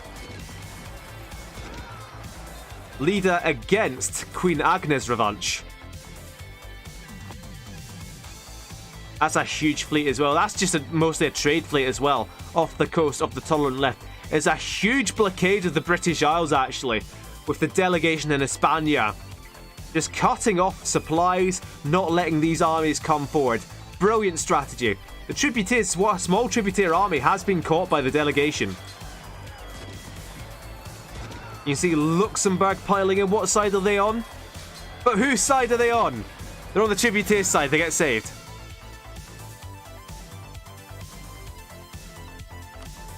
Yeah, because here's the thing. Here's the leader of the Catholic League. Majority Protestant and Reformed now. They're not going to convert while at war. But what's going to happen? As Lotz points out, they're going to win this war. Probably. And then they're never going to become emperor again because they'll be flipped religiously. Religiously flipped, turned upside down.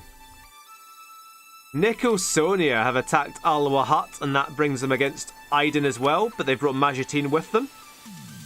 That's a risky one for Nicosonia. We'll be looking back on that in a bit.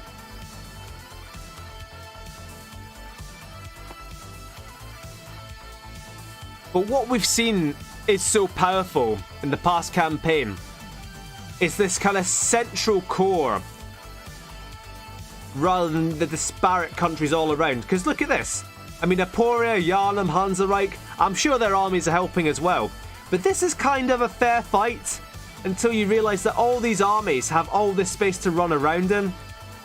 And these guys can't really cooperate with each other. Here's Hansareich on Hispania. Hispania might have better armies, but Hansareich have the better general. And it's Hansareich sent packing.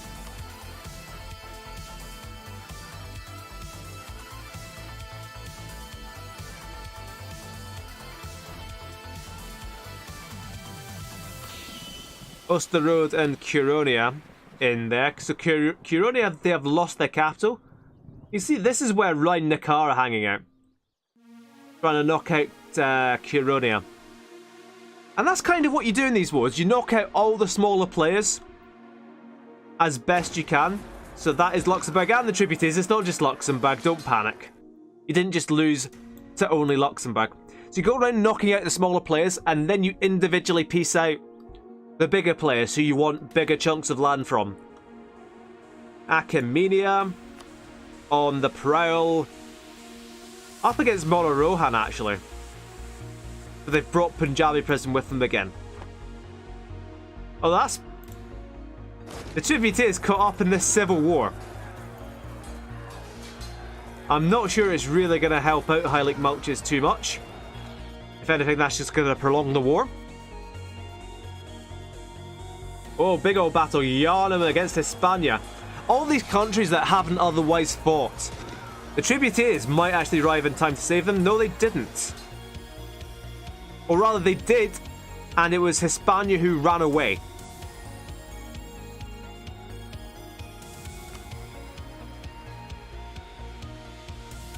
So Luxembourg are against Communist Luxembourg. And they've got quite a big army. That's actually a far bigger army than I thought Luxembourg would have for themselves. Are there any communists in the area? Apart from my good self, of course. And apart from the Tolerant Left.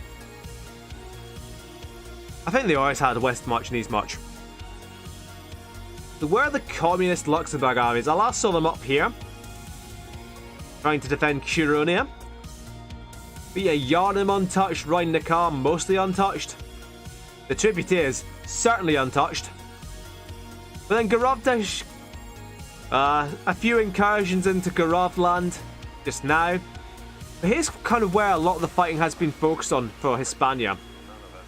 And that's not very helpful. This will get Hispania. This will kind of propel them into the lead, taking out more of this, finishing off their control of the Sevilla nodes, getting a foothold into Genoa. But, hey, it's not helping their side, as it were. We've got 20 minutes left. It may be the case where we have to pause. Oh, no.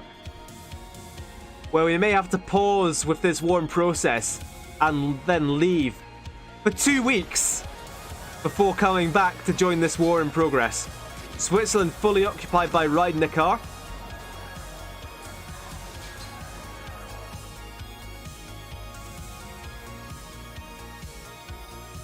So what we've seen in these past 2 campaigns, if we are indeed seeing a Catholic win, is that you've had an established leader of the Protestant League. They've lost leadership. It's gone to a minor country. The minor country has jumped at the opportunity, and that has been to the Protestants' detriment. Moral of the story is never join the Protestant League. To be fair, things on paper were fairly even. Oh, there we go. There's an army that has been caught.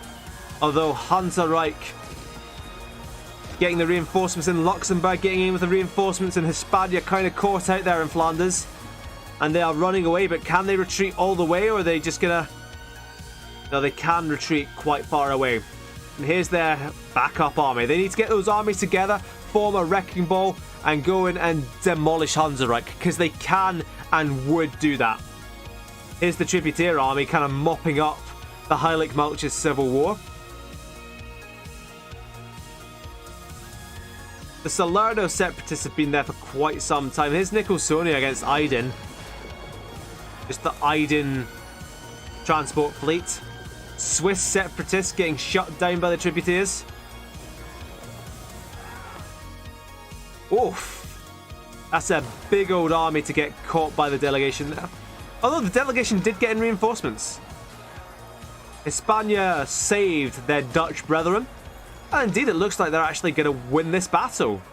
The delegation have reinforcements there. They're not coming into the fight, though. And who retreated there? I think it was the delegation. But even still, this is actually pretty impressive that this blockade has gone on for so long. That all these troops have been prevented from entering the fight. So that is Communist Luxembourg shutting down former the Denmark archipelago with their transport fleet at that. Valencia able to siege itself back out now that Hispania's armies are up north. Hansa-Reich taking out... That was a wipe on a Garavdesh army from Hansa-Reich. Mostly from Rhine-Neckar, one would imagine, and a few tributary mercenaries in there. So it's a war that's definitely developing in the favour of the Catholics. They're winning on battles. They're winning on occupations. The tributary... There's just a big stack of tributaries down in Apulia. Who could say why? And you have to think that people like Lagofia, Epiphany, who are just on the fringes of this conflict, you've got to think that they're just licking their lips now. God, look at this cooperation. The Protestants try and invade this very Catholic land in Britain, and the Sunni and the Catholic guys all join together to take out the Protestants, led by Stephen York. Heartwarming. Heartwarming to see. Nicholsonia.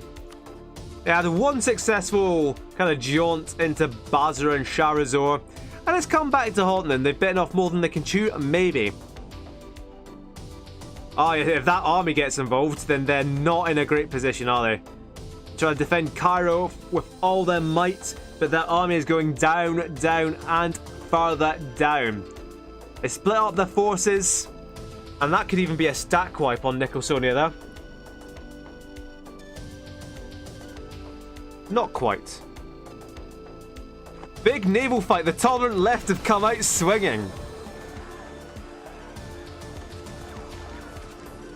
Indeed, everyone's come out swinging. Hansereich, the tolerant left, and look at them, they're mostly losing. Although, to be fair, even despite the 3-star admiral, no, it's certainly a loss there. Tolerant left sent packing.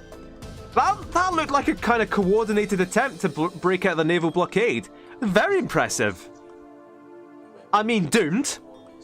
And terrible decision making, clearly, because you've lost all hope that you ever had of breaking that naval blockade now.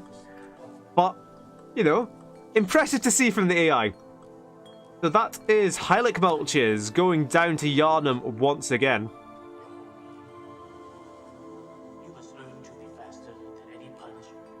So they are actually against the Tributeers, which didn't occur to me. I thought the Tributeers were just over there helping end the Civil War. And they did kind of help end the Civil War, just in Yarnum's favour.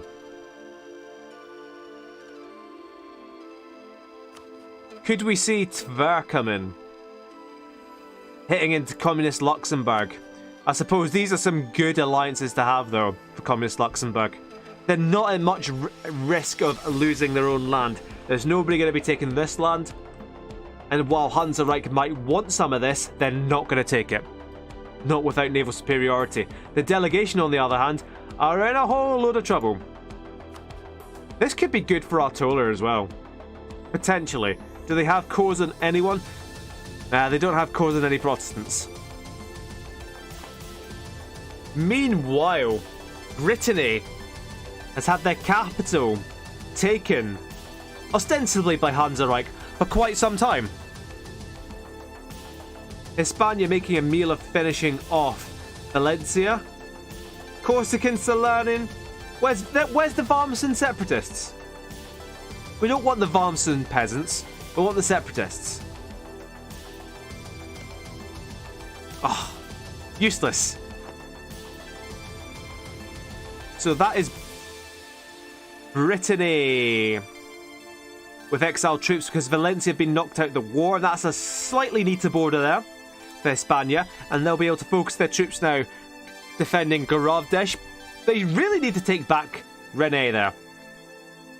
If only they'd taken Madrid as well.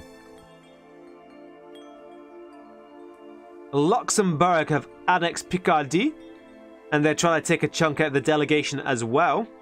And they may well get it, in all honesty, because Hansereich won't be taking this. Overstrict might. We could see here a complete partition of the delegation, because they're already at minus 62 war score. If the delegation and Bartholomeus the von Haspinger want to save their country, they need to hope that Brittany give it all up.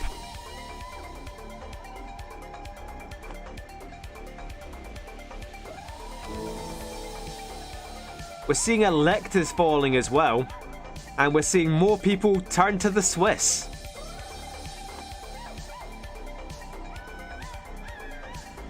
But if you're Hansereich, what do you do here? Because it's clearly your side is winning the war. But if the war continues, who's going to benefit? It's Yarnum who are going to benefit. Osterode are going to benefit. Oh no, are they against Osterode? Why are Hansereich not taking all of Osterode? Oh, hello. Hansereich have shifted the naval blockade there. We've seen Communist Luxembourg make inroads into Denmark, where we see a hungry Rhine-Neckar army ready to cross into Finn, but... Although Hansereich, they're outnumbered here, but they have heavy ships against the transport fleet here of Communist Luxembourg. So Hansereich should win this if nothing changes.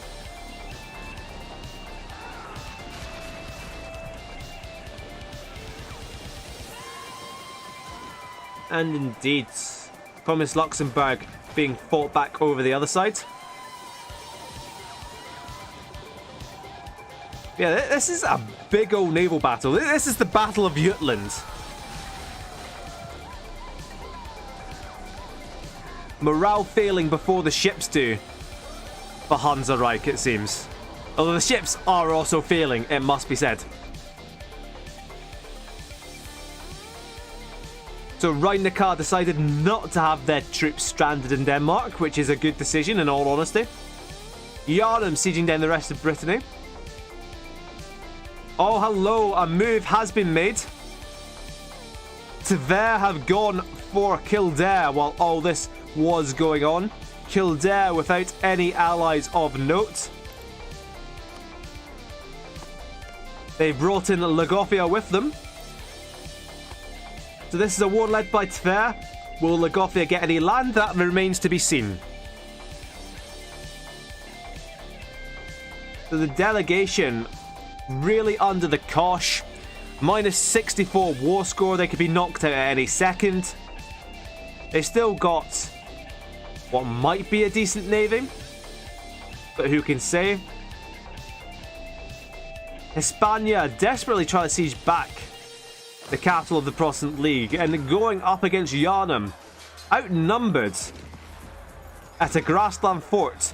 But Lupo Revanche, is that the king?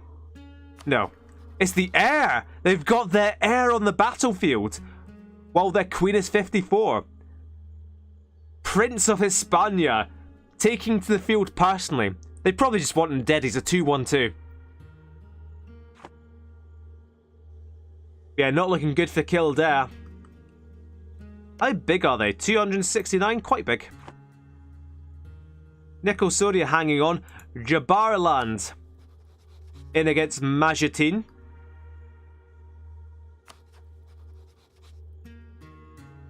What's going on in India? Everyone's still just about alive?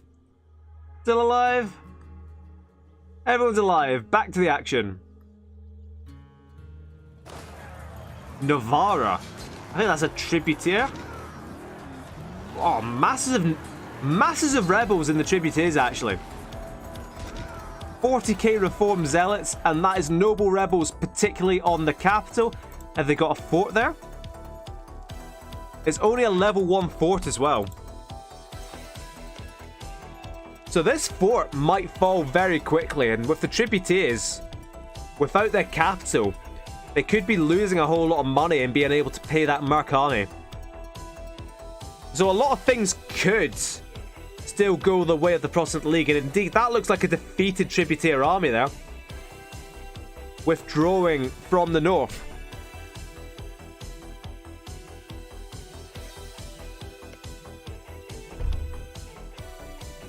Switzerland cut down and now essentially ensconced within Rhein-Neckar.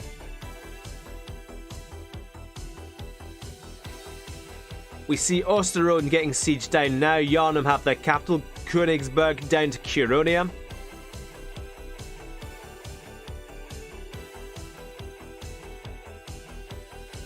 Everyone was really worried about Switzerland at the start of this game. It's embarrassing. Plus 57% means that the Catholic League can win at their leisure. But do Hansa Reich really want to win? If I was Hansa Reich in this situation, I would kind of let this play out. Because you have the siege on the war leader. You can choose who gets what land.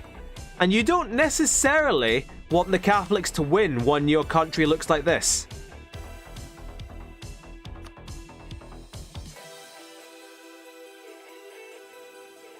The Nicosonia. They've declared peace there. And they don't seem to have given up anything at all, but they don't seem to have gained anything. A pointless war, in essence. Gorovdesh now going down, but as you can see, all the occupations are Hansa Reich, which means that this land won't be taken at all. Probably land just beyond the reach of Rhein-Neckar that they don't really want. Yeah, you can see the exact extent of what Rhein-Neckar want and the start of the Hansa Reich occupations. Rhein-Neckar themselves doing good work here, taking out a Hispanian army, although that's a real combined arms effort, and reinforcements coming in for Hispania, but it looks like it's going to be too late. Too late, and then that army's going to charge in anyway, locked into movement, so that could be a stack wipe there for Rhein-Neckar. Oh, they've lasted too long for it to be a stack wipe. Corre de Portugal. That is nowhere near how you pronounce it. Rhein-Neckar doing their buddies a solid, taking out some rebels.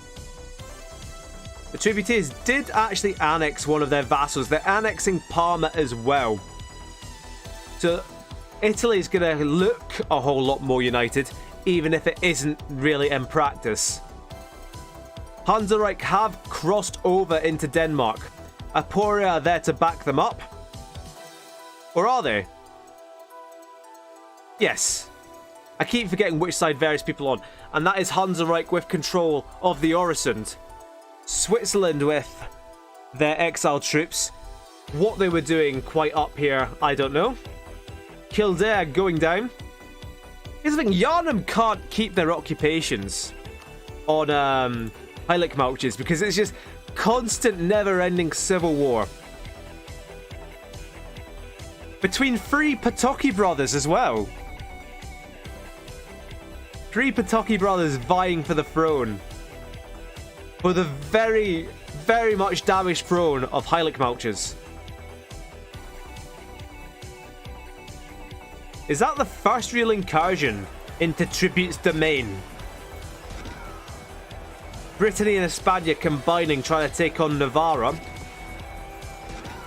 But even outnumbered, the Rhein-Neckar army and the 3-star general holding on. And look at these reinforcements rushing in from both sides.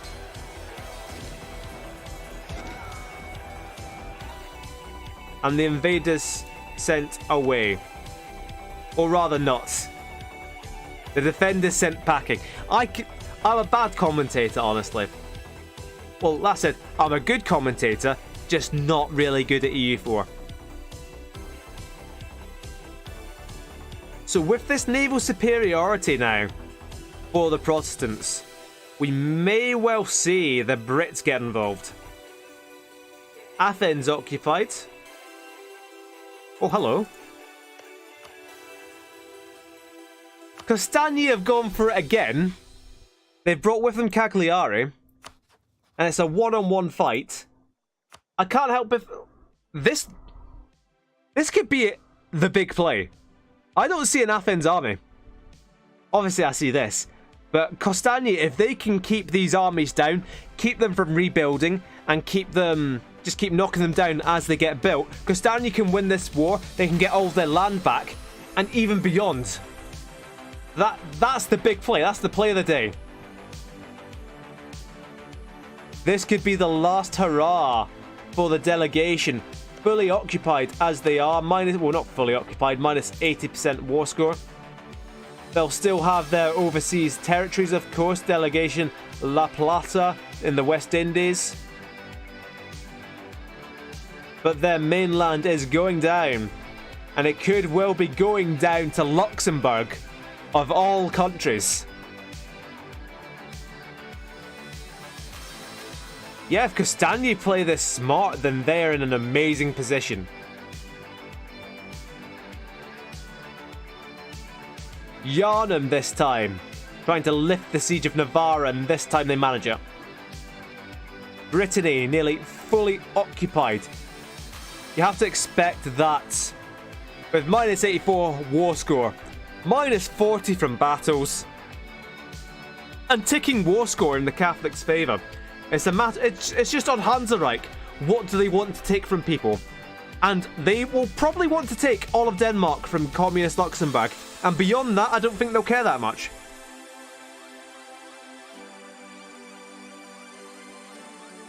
Kildare. Going down. And notably, none of this land is occupied by Lagofia. It's all Tver. Because Lagofia are actually dealing with Van down here. Or rather, they should be.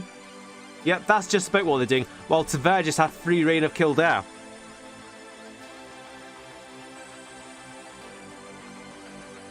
even now, riding a car, stopping the Protestant zealots.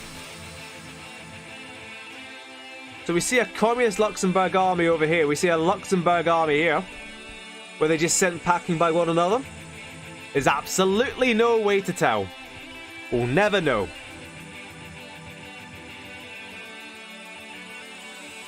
Osterode finally going down to Yarden, Hansareich and Curonia.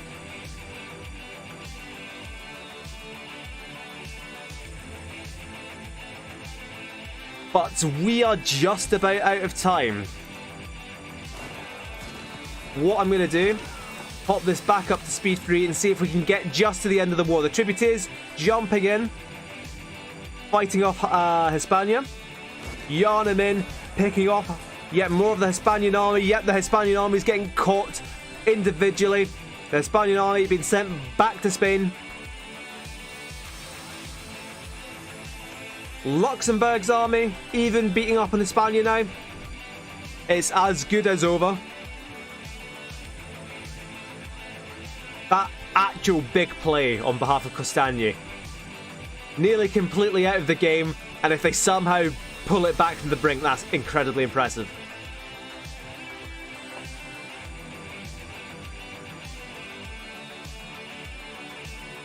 I'm not sure how quickly this is going to end, because look at this. Look at Hansareich now. I say look at Hansareich, look at all these occupations going just to Hansareich. Right. Let's roll on to January.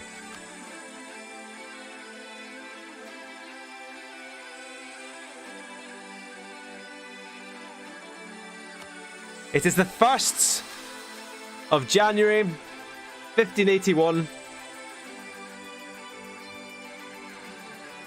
And Catholicism was enshrined as the official faith of the Holy Roman Empire. Emperor Octavius von Comici stood triumphant. And they've actually taken quite a bit of land there. The Hansareich taken Shaland, whatever this used to be called, and they've got a foothold now into communist Luxembourg. How did the delegation surely lost something? No, the delegation is just sitting pretty. So the delegation have gotten out of this, I wouldn't say unscathed. Unscathed would be the wrong word. just pure red.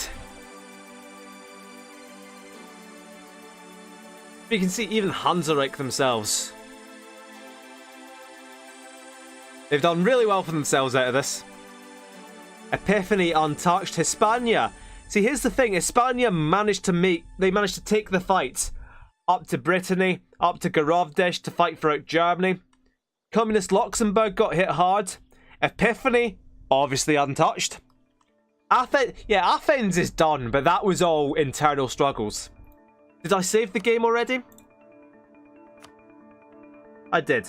So what we're going to do, let's quickly jump into a few people, like Athens. Is there an ongoing disaster? Yep, ongoing internal conflicts minus free stability. Heilig Malches, I'm going to guess, is civil war. No, they literally don't have anything. It's just...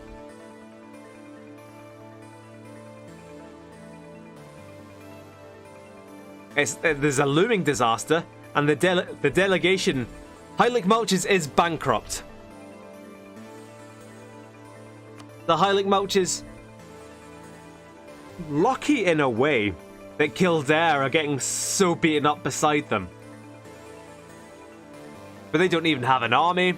Or their decisions. They don't even have any good decisions. Or missions or anything.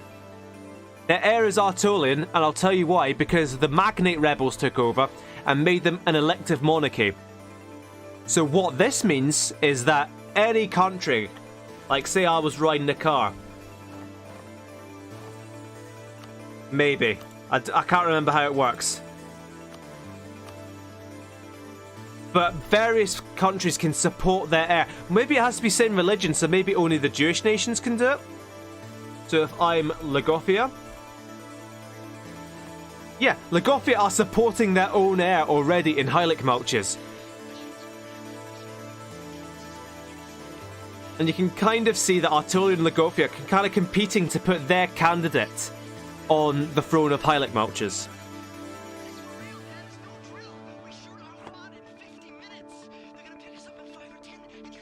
So, actually, yep, riding the car. They took Dijon, they took Mustard Country. And riding the car was certainly cutting it in the War of the Protestant League. 20 development as well. 20 development, wine. It's a centre of trade. Since when was that a centre of trade? So riding the car, a big beneficiary of that war. Did the Tributaries get anything? I would imagine that the Tributaries get nothing. Tributaries get a continued Catholic Holy Roman Empire.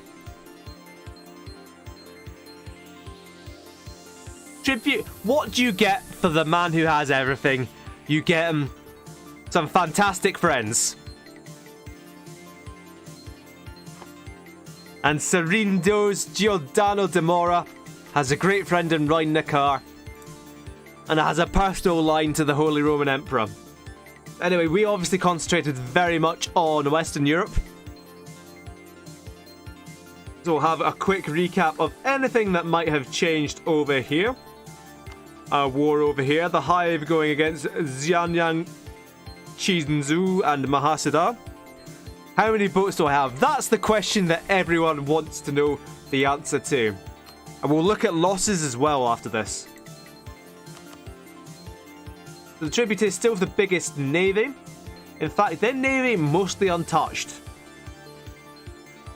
Because while the Protestants had the initial naval superiority, I imagine the Tributaries had enough sense not to move their galleys out to fight past the Gulf of Almera. Because I think we might be able to see on some view or another.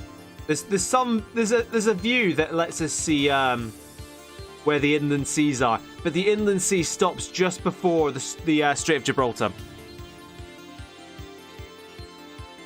We see Salerno back in existence with these separatists from Garavdesh being shut down. There we go, there's the first fleet led by Benvenuto Borghese. They would have shut down any Garavi attempts to ship an army over to deal with those separatists. Who has most development then? Because riding the car are getting right up there. So Slavers Bay, Jabaraland, still up the top, up there. Hispania have closed the gap on the Tributaries significantly. The Tributaries still up there. Look at how little money they have actually. If we jump into the Tributaries, they must have spent so much money. We are a large merchant republic, and our republican tradition is suffering. So they do take that penalty, and they've only just started taking it.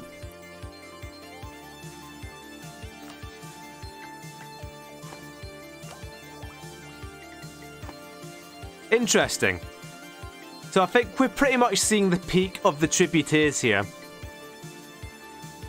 I think they were always going to peak for some reason or other, but we see now that they do actually take that penalty for the Merchant Republic. And from here on, Hispania, especially with now that they've consolidated Valencia. Because if we're going to jump in to Hispania, well, first of all, look at all these modifiers that they have going here. You can see that they have 81% of the trades here. They've got 50 ducats out here. And they will be pushing trade from the Caribbean, from Brazil.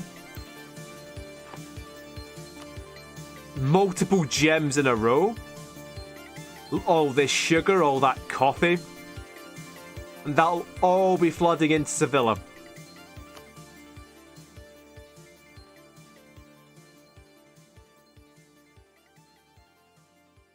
So in 1600, we'll actually be getting global trade. So what I'm looking at now is the biggest trade nodes in the world, and it's not really much of a surprise to find that it's Sevilla. As you see, Venice only the third biggest in the world, and the English Channel will soon be overtaking it. Bengal looking good. There's Persia, completely dominated by Achaemenia. Alexandria, somehow dominated by Nicosonia. I say somehow. Very understandably dominated by Nicosonia. How's Chigoris doing on the colonizing front? They're going really well. Hold on.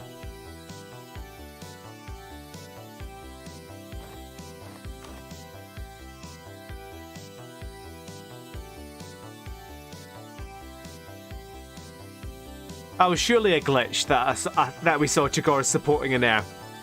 But anyway, Chigoris are actually finally doing something. You can see that they're actually colonizing all of Alaska that they can see. They have an explorer who is actually exploring. They've explored up to the coast of all the Americas. They could actually get really close to a circumnavigation. Jabaraland, if they can... That's actually really impressive. The further up they can get Majertine, the more of the Gulf of Aden trade they'll be able to bring down to Zanzibar. That's probably the best play I've seen in this game, is probably Jabaraland's game overall. They're securing all the land they can, and then they're going after the major trade nodes they can get coming in there. Shambhala doing really well for themselves. Ogyan Lane, what's happened here? So, Punjabi Prison have declared a crusade against the Tally-Ho. That's brought in the Tally-Ho, Gyan Lane and Desh. And the Punjabi Prison did this alone, thinking, we can take them all. And they're kind of demonstrably not. So this could be interesting. If the Punjabi Prison actually lose this war and the Tally-Ho get back on the board. Mahasada. Yes, this was the Hive declaring war, I think, on one of these guys. Zhang Yang. There we go. The Hive want that, and that's brought in those guys. The Celestial Entente with them. But anyway, what's the time? Like 10 past? 12 past. I definitely wanted to look at least at losses on the Navy and Army front before we go.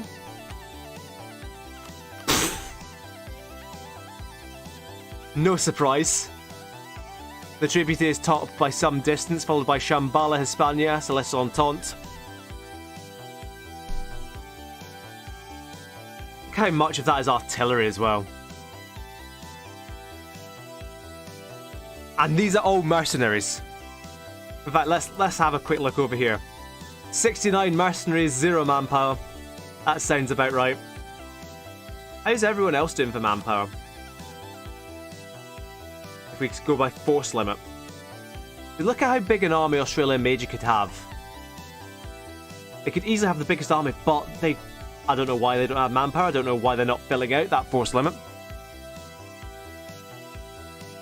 The tribute is up there with force limit. Tver only have infantry. But if I know Tver, and I don't really know Tver, but if I know Tver, I'm betting it's all Streltsy. I'm betting it's all Streltsy. They could do with, some artillery, honestly.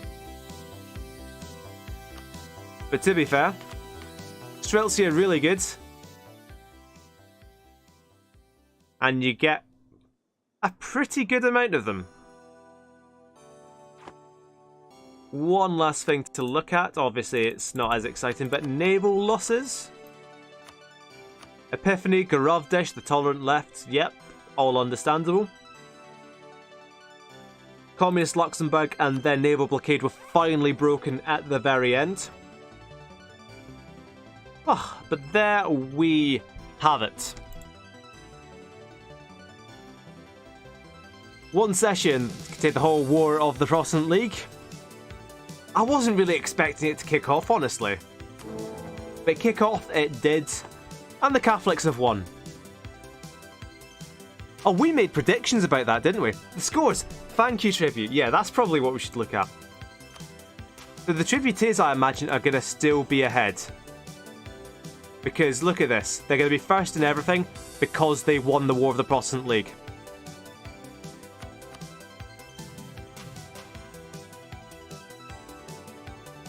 But the Tributaries are absolutely storming at the moment. Rhine-Neckar in as well. The Tributaries first in everything, Rhine-Neckar second in everything. And again, a lot of that. God, even if we take away the War of the Protestant League modifiers, they'd still be first and second. Rhine-Neckar would slip down without the war. So the Tributaries are out and out, leading the way. Obviously, Rhine-Neckar can start making up that distance. I think don't discount Epiphany. Chigoris. I'd say don't discount anyone. Honestly, if they're on this page, they're potential winners. Apart from the Celestial Entente, actually. I am completely discounting the Celestial Entente. They're not going to win. Nobody's going to take the mandate from them. They're not going to win a single war by themselves. But there are so many factors and variables that could go into stuff like this where the Tributaries could collapse, and indeed the Tributaries aren't going to grow as much from now on. Hispania could collapse, Gorovdesh could collapse. Gorovdesh will be back and gaining score by next session. They've just been beaten down a bit. If you look at that, let's have a look at Gorovdesh. So Gorovdesh would easily be up here without the war, and they'd be gaining points. But it's there. Yeah.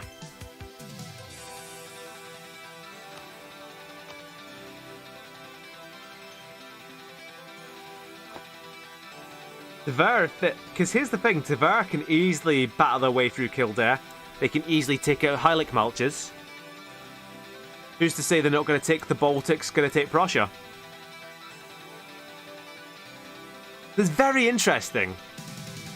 Very well poised. You've got Jabaraland and Slavers Bay as well. Jabaraland, the expansionists. Slavers Bay consolidating this session. But hopefully they get a wriggle on next time and do stuff. And of course, we've got the New World as well, which isn't completely Hispanian like I feared it would be. You've got Communist Luxembourg. You've got the delegation in Central America as well. You've got Chigoris in California and in Alaska. You've got Australia Major. Well, and you've got Jabaraland, first to land in Australia.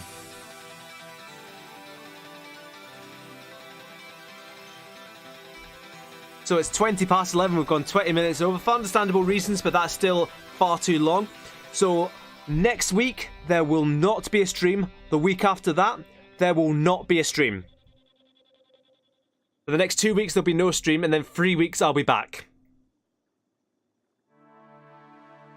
So at least we got this massive war out the way. That's a good note to end on. So I'm going to say thank you very much for watching. Please remember this and come back in, 3 weeks' time. If not, I'll just cry myself to sleep and just play E4 by myself. I'll just watch this by myself. I'll stop rambling, I'll let people on my house get to sleep. Thank you very much for watching, and I will see you next time.